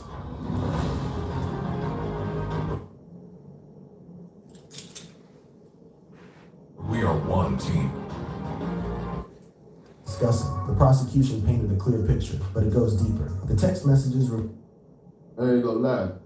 Big Jook would have stayed alive, even though they never indicted him for the case. He probably would have told him, go, man. Revealed coded language. This is a text from Justin Johnson to Jook. Yes, sure. Who are the texts from? So it's from Justin Johnson to Anthony Mims. And I know there's more than one text, but I'm concerned about the one on record. I'm starting with the first one. Text messages from Justin Johnson directly to Big Jook. The prosecutors argued these communications showed the planning and coordination of a murder-for-hire plot that would rock Memphis to its core. When the defense asked if police ever tried to interview Big Jook about his connections to the suspects, the answer was telling. So we've gone through, we discussed all the I wish there were on the other side. With regards to Joe, did you all ever try to interview Joe? Yes. When did you try to do that? When we executed a search warrant on his phone Okay. when he was at the airport. Okay. It wasn't indicated that you had talked to anyone in the police force. The lead detective said you guys never reached out to him. They executed a search warrant on Big Jook's phone at the airport, but according to testimony, they never properly reached out to interview him. The questions about why Big Jook wasn't brought in for deeper questioning would haunt this case. Then Cornelius Smith took the stand. Smith was one of the admitted shooters, and his testimony blew the case wide open. When asked how he got connected to Justin Johnson on the day of the murder, Smith dropped a bombshell. So how did you get to be with Justin Johnson this day on November 17th, 2021? We knew that, they had hit on Dolph in the head or whatever, so. Who had a hit on whose head? He just had a hit on Dolph head or whatnot, so. And Cornelius been told all this before Jook even got killed or any of that happened. So, like I said, they's probably throwing a whole bunch of money around. Either way it go, they never brought Big Jook in on the case that his name was all over. How do you know that Big Jook had a hit on Dolph's head? But Quick had told me about it, Quick, and just. How much money was it supposed to be? $100,000. That's what Big Jook allegedly put on young Dolph's head. A $100,000 bounty that turned the Memphis rap beef into a murder for hire plot. Smith testified that he learned about this through Hernandez Govan, the alleged middleman who connected the shooters to the money. The trials, the conviction, and the retaliation. Somebody said Santa Claus. We're gonna play the North Pole beat. This is the North Pole beat, bro.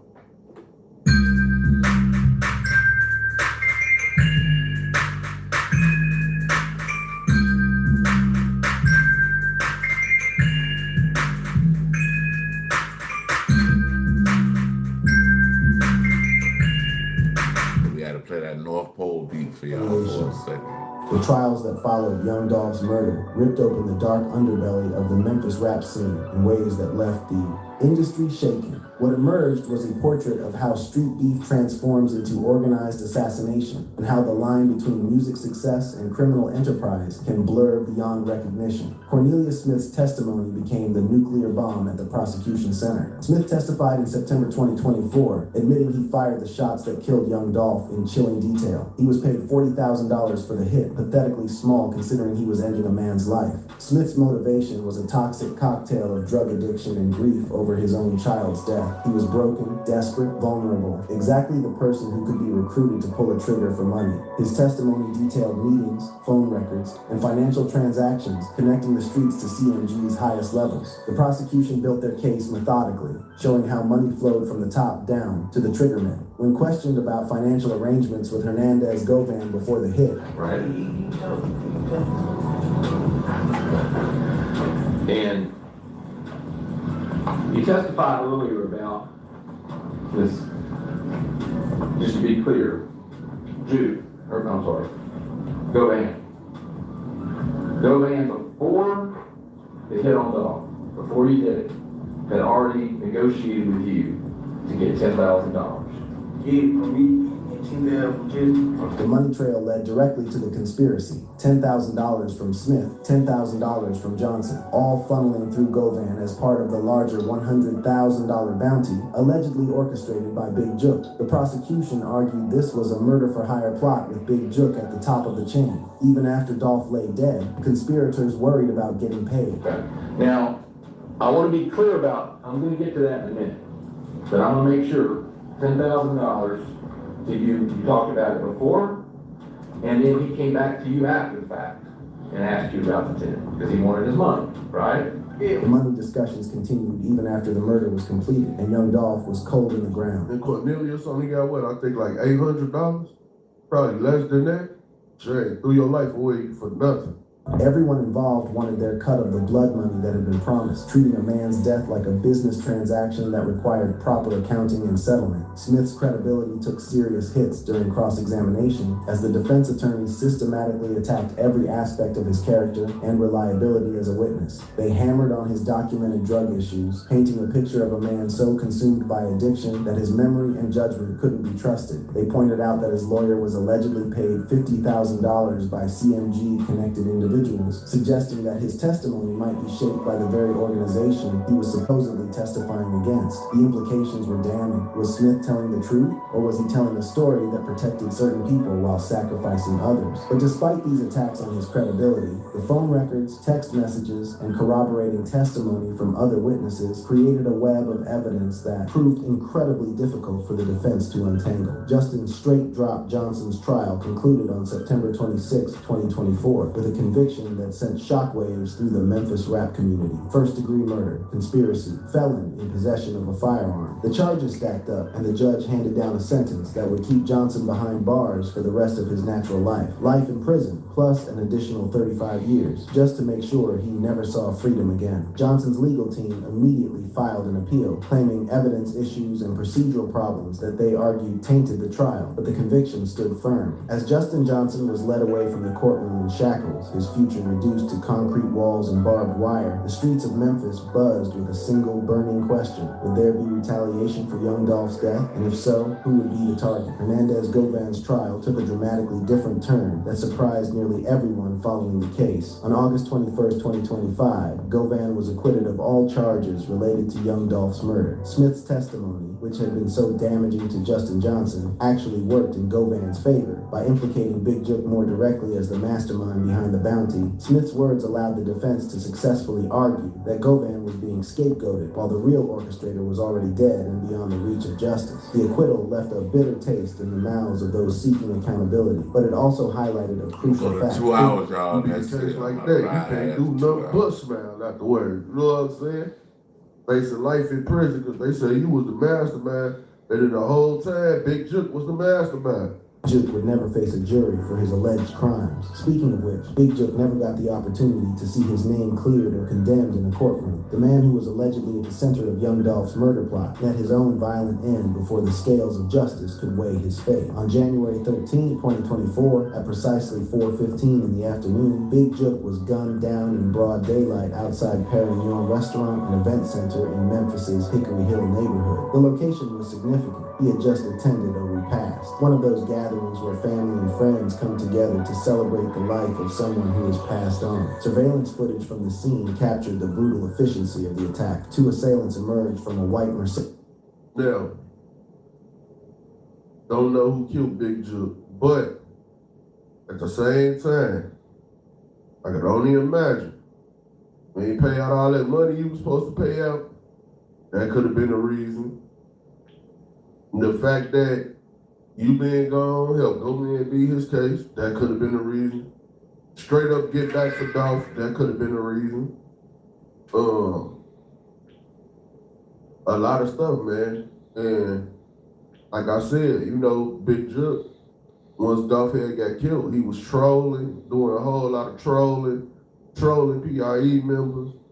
No, y'all ain't got no money. I'm sad to get y'all some paper. We can do it under the table. All type of crazy stuff. So, yeah, that's how the street life be playing out sometimes. Mercedes-Benz, both armed with AK-47 style rifles capable of devastating firepower. They opened up on Big Jook with a barrage of gunfire that left no chance for survival. 22 bullets struck his body before the shooters disappeared into the Memphis afternoon. Big Jook was rushed to St. Francis Hospital, but it was far too late. The man who had allegedly orchestrated violence against others had become a victim of the same merciless game. The timing of Big Jook's murder was too perfect to be coincidental. This was calculated revenge, served cold and precise. MPD called it a targeted attack, confirming what the streets already knew. This wasn't random violence or a robbery gone wrong. This was an execution, plain and simple. Police released photos of the suspect vehicle, that white Mercedes-Benz, but no names have ever been publicly identified in connection with the shooting. Hernandez Govan spoke about learning of Big Jook's death in his post-acquittal interview. Where were you at when you heard the news that Jook had passed away? And how did it affect you? I think I was around I think I was riding down the street. I got a call, and I just was like, damn, you know. I hated it for Big Daddy, you know. I feel him, man, dang. I ain't gotta go to jail. You know what I'm saying? Like, hey, he out the way, oh, this gonna be easy. I hate that for anybody that I know, you know. Even Govan, the man accused of being the middleman in Dolph's murder, expressed shock at Big Joke's violent end. He described the circumstances. Because he was at a funeral and he was taking a smoke break, or? Yeah, he was at like a repast. And they ain't gonna lie. One thing y'all can't take away from Govan is he didn't tell on nobody. Just went in there and flat out beat his case because his lawyer was able to prove that Cornelius lied, and his lawyer was also basically able to prove that, you know, if anybody did it or masturbated the hit on Young Dolph, it was just. But Govan ain't tell on nobody. You know, they going to celebrate, you know, life or whatever. Went outside to take a smoke break. And there it was. Big Joke stepped outside for a smoke break at a repast, and that was it. The same streets he had allegedly controlled claimed his life in broad daylight. As of February 1st, 2026, no arrests have been made in Big Joke's murder. The investigation remains open, but MPD has withheld details citing concerns about leaks. The lack of progress has frustrated the Memphis community and fueled speculation about who pulled the trigger. The streets immediately pointed fingers at PRE affiliates. Whispers named Key Glock, Young Dolph's cousin, and other Paper Route Empire members, though nothing has been verified. The cycle of violence that started with Dolph's death seemed far from over. Then came January 2026. BEO Lil Kenny, real name Kenneth Watson, a Dolph associate and PRE-affiliated rapper, was arrested after a high-speed chase involving drugs and firearms. YouTube channels and social media exploded with speculation that this arrest was connected to Big Joke's murder. Some claimed Kenny had bragged in lyrics about getting even, though no official confirmation linked him to the shooting. The visiting room and the reckoning. Here's where our story takes its most dramatic, most unbelievable, most shocking turn. The moment that transformed this from a tragic tale of rap beef gone wrong into something that will be talked about in hip-hop history for generations to come. In the aftermath of Justin Johnson's conviction, as he sat isolated in a prison cell, awaiting transfer to begin serving his life sentence, something happened that nobody could have predicted. Something that broke every rule of how these things are supposed to go down. Yo Gotti had watched the entire saga unfold from a distance, but every development hit him like a body blow. He'd seen his brother's name dragged through the mud in courtroom testimony after courtroom testimony. He'd heard prosecutors argue that Big Jook was the mastermind behind Young Dolph's murder, and his brother had put up $100,000 to end another man's life over nothing more than ego and business rivalry. The brother who had been his rock, who had taught him the game, was being portrayed as a cold-blooded killer to the entire world. And then, before Big Jook could ever defend himself, before he could ever tell his side of the story, he was murdered. 22 bullets outside a funeral repast, gunned down like an animal in the streets of the city they had both grown up in. The aftermath was crushing. No arrests, no suspects named, just silence from MPD and endless speculation flooding the internet. As of February 1st, 2026, more than 2 years after Big Jook's murder, police still had not made a single arrest. The investigation remained officially open, but MPD withheld details citing concerns about leaks, leaving the impression that they either couldn't solve the case or chose not to. The lack of progress enraged and frustrated everyone in Memphis's rap community who was waiting for justice, or at least answers. The rumors of a hit list beyond Dolph, allegedly targeting PRE roster members, had surfaced in 2025 court documents, adding fuel to an already raging fire. The revelation that Big Jook may have had plans to target other Paper Route Empire affiliates sent shockwaves through the industry and reportedly left Yo Gotti devastated by the implications. His brother wasn't just being accused of one murder. The allegations painted him as someone who had planned a campaign of violence against an entire organization. Whether Yo Gotti believed those allegations or dismissed them as lies designed to destroy his brother's legacy, the toll on him was immense, and devastation, as it so often does, eventually transformed into something much darker. According to sources close to the situation who spoke on condition of anonymity, Yo Gotti managed to secure a visit with Justin Johnson shortly after the sentencing, that condemned Johnson to spend the rest of his life behind bars. How he managed to get on the approved visitor list remains unclear and the subject of intense speculation. Some believe CMG's extensive connections and Yo Gotti's Rock Nation ties may have played a role in greasing the wheels. Others suggest significant amounts of money exchanged hands with correctional officials willing to look the other way. The official story remains murky, with prison authorities declining to comment on visiting protocols. What happened in that visiting room has been pieced together from fragmented witness accounts. I ain't gonna lie though. If that whole 100,000 ain't get paid, they still have money to do whatever. To learn how money works and how to make it grow? This summer, level up your financial future with Junior Wall Streeters. Our online camps teach real-world financial skills that schools don't always cover. Start with foundational financial literacy, where you'll learn how money works. Then dive into Ever. Yeah.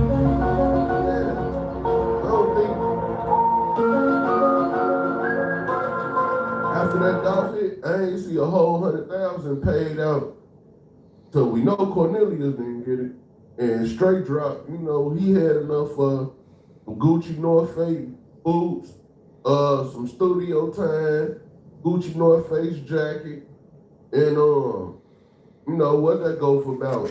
That was probably 3, so he probably got 10 van. They never said Go Van got a dime. It was never nothing brought up about Go Van never getting a dime.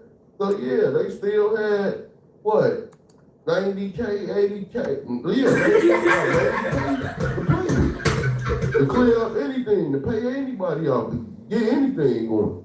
And leaked internal reports that paint a picture of confrontation and violence. Yo Gotti sat across a table from the man who had been convicted of murdering young Dolph, the same murder that was allegedly orchestrated by his own brother, Big Jook. The irony of the situation was thick enough to cut with a knife. Here was Yo Gotti, facing down one of the men responsible for a killing that his own blood may have ordered. The conversation reportedly started calm, almost civil. Two men from Memphis, both products of the same unforgiving streets, both forever linked by the violence that had consumed their world and destroyed so many lives. Johnson reportedly spoke about his dreams of landing a CMG deal before everything went sideways, before the conspiracy swallowed him whole. Testimony during the trial had revealed that Johnson allegedly signed "We Got Him" to Big Jook after the shooting, American Sign Language communication between co-conspirators celebrating the successful execution of their murderous plan. Those words must have echoed in Yo Gotti's mind as he sat across from the man.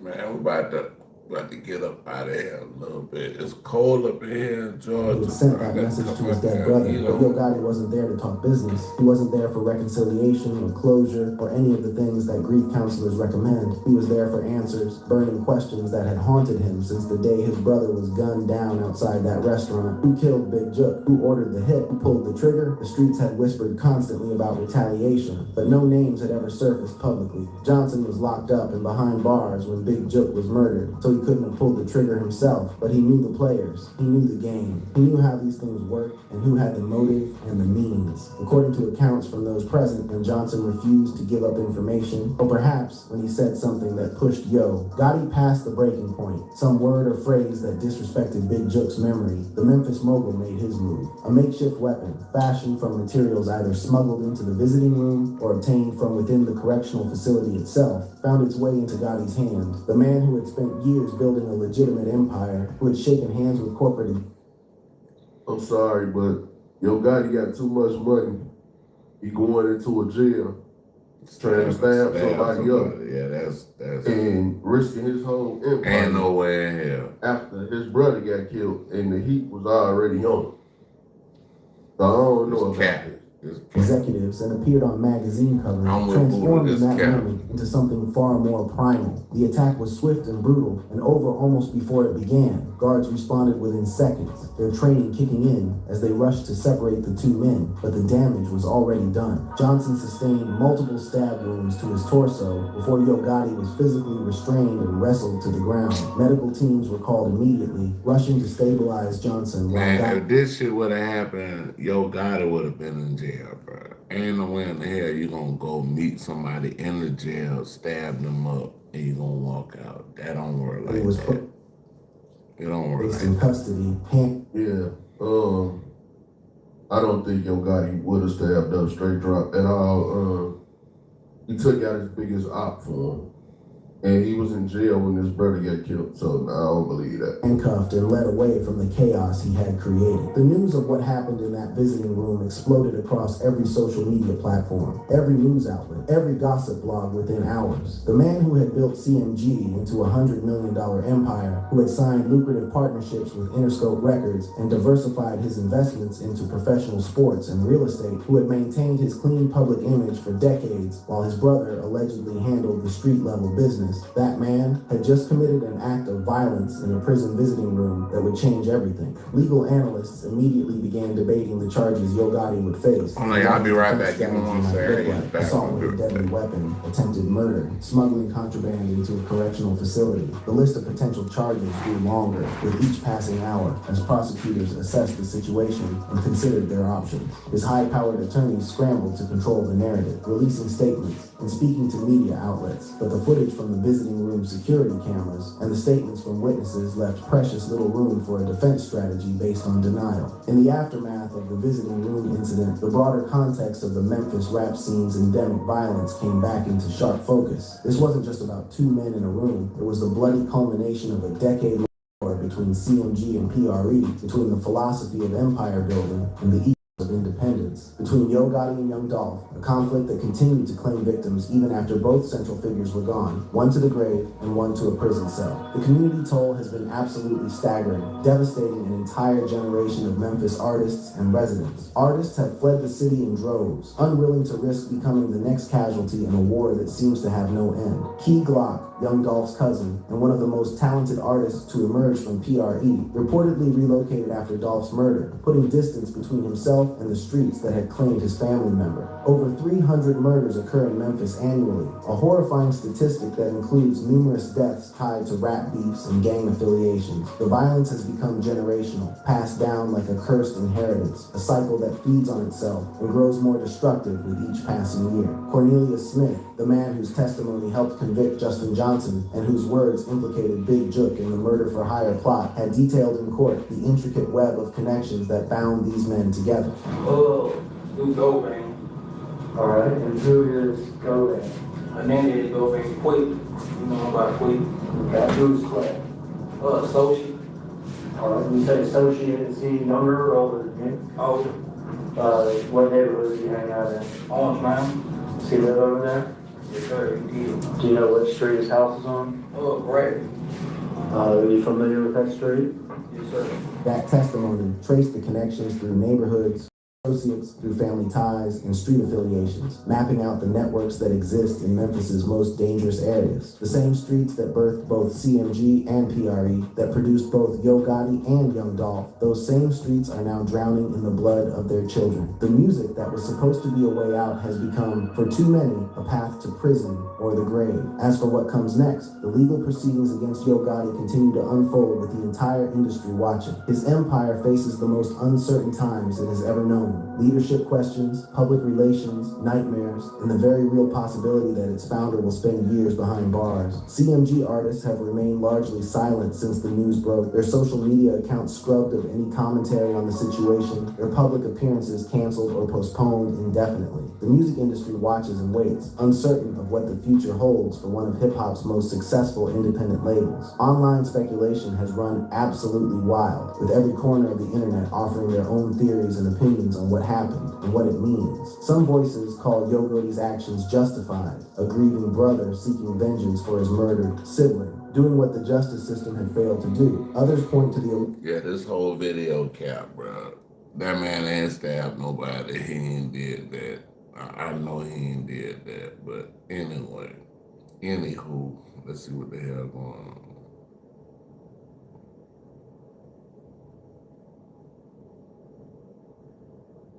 This we're gonna rock out with the O'Shea Do Jackson, see what they talking about, and then after that we out. That's the last one for the night, bro. I'm about to make me a beat. Let me put this in language even a corrupt I might politician. come back on here and make the beat, but Burt Jones is a... On March 15th, 2026, Michael B. Jordan finally made the big achievement of his life. And the Oscar goes to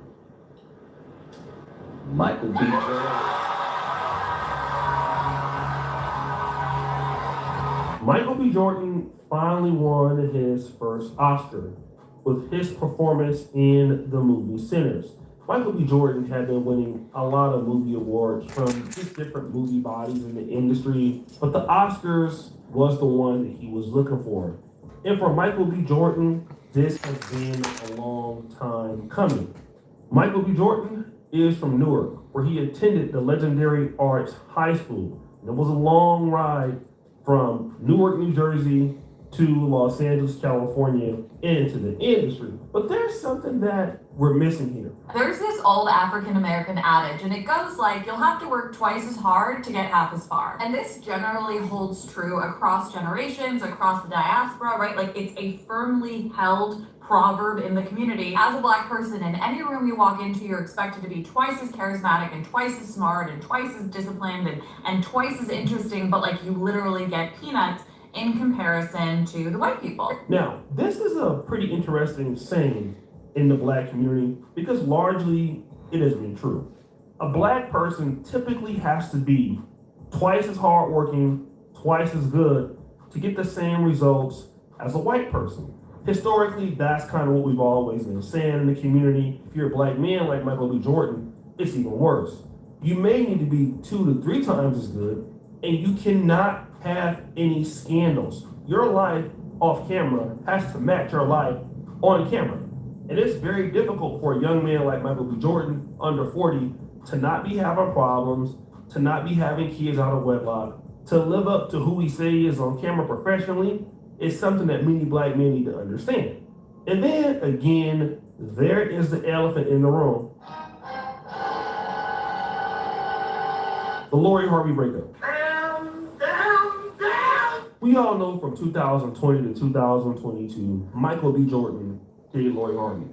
And many of us believe that he got dumped. Once Michael B. Jordan was dumped, there was so many ladies applauding Lori Harvey for basically just getting rid of him. For whatever reason, we don't really know, but they thought it was cool. She was able to dump Future, she was able to dump Michael B. Jordan, so it was a really big power flex. But again, that's 2022, and then we're in 2026.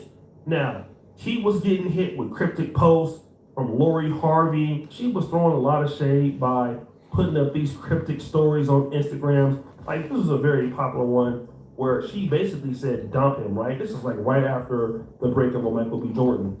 And you know what he could not do?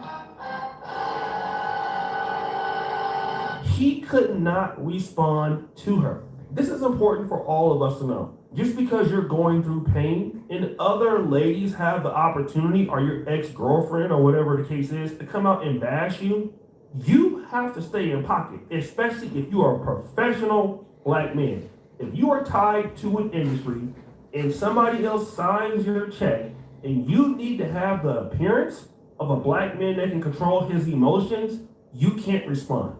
Let me give you an example of another person. Look at Corey Harden. This is very, very, very similar. Latia Mowry was talking about she deserved better. She would never go back selling for less, taking shots at him, saying how she was the best parent, strong, single mother, all kind of things.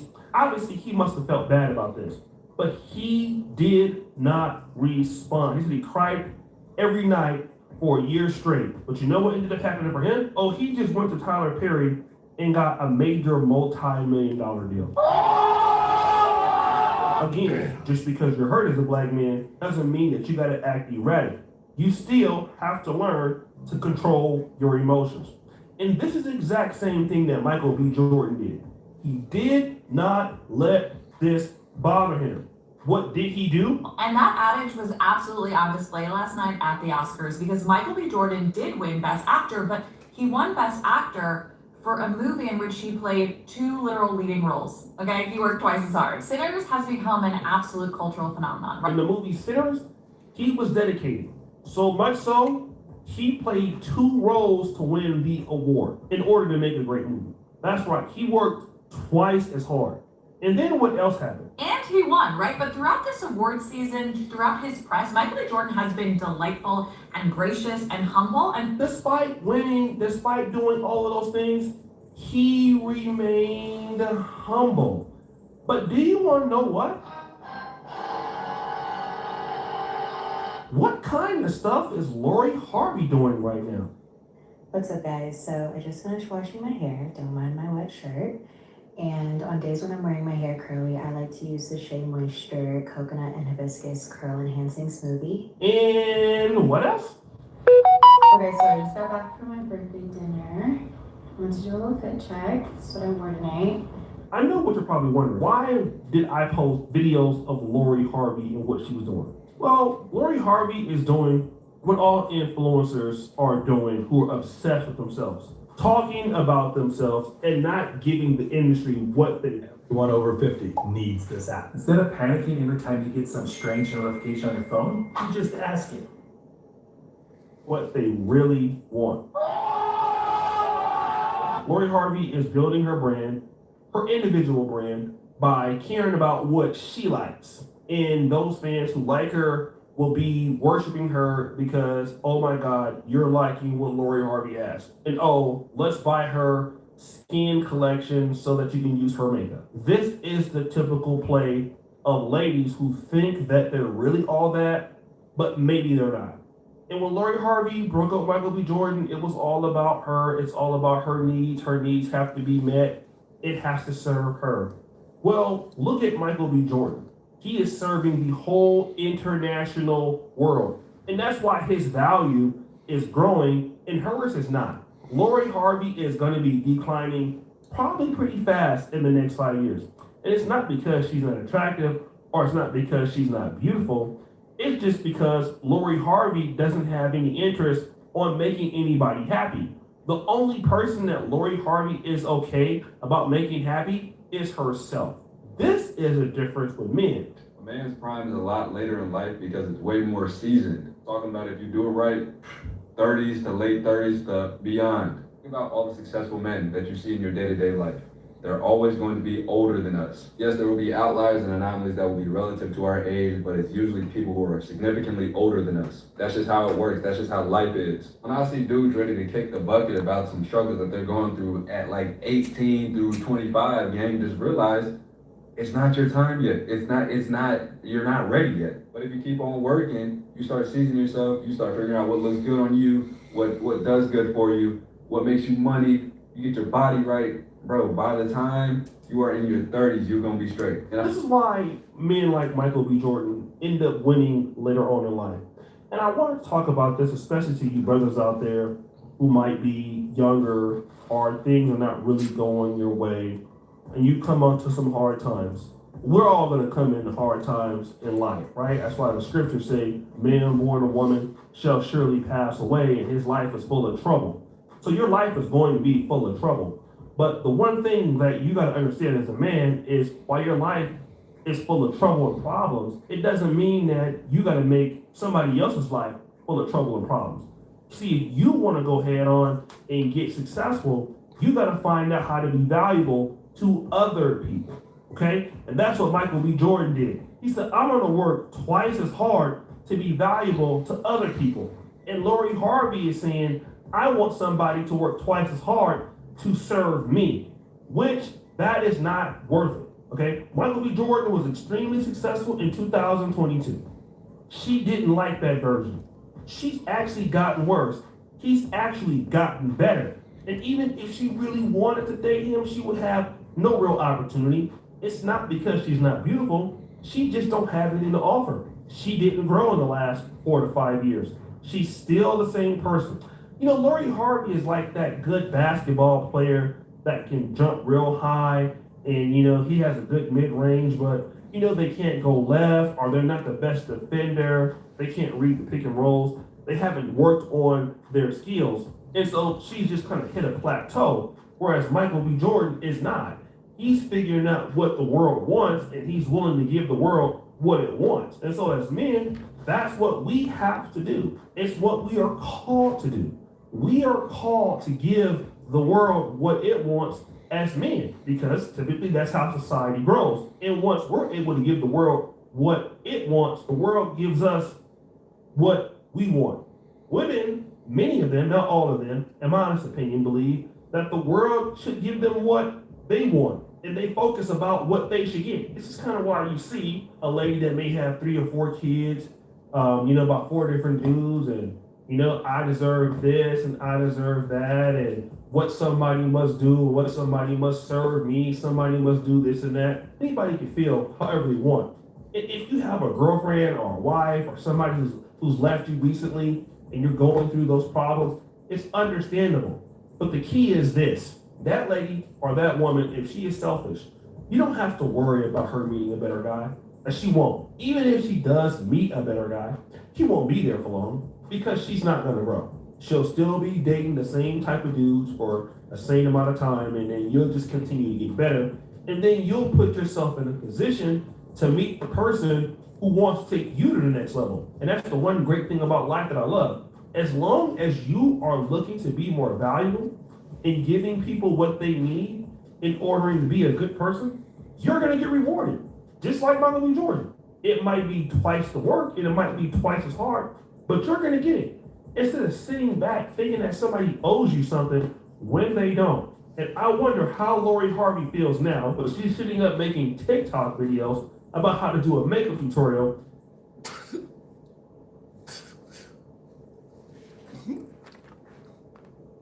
She doing TikTok videos. This man won an Oscar. It says it all. Keep going. Keep doing your thing. Hey, man, y'all kicking me in the Karma Cafe. I want you to like, subscribe, share, definitely hit notification bell. If you'd like to donate to the channel, Cash App in the description of this video. If you'd like to follow me on any other platforms, everything is at the top of the description of my channel. With that being said, we out.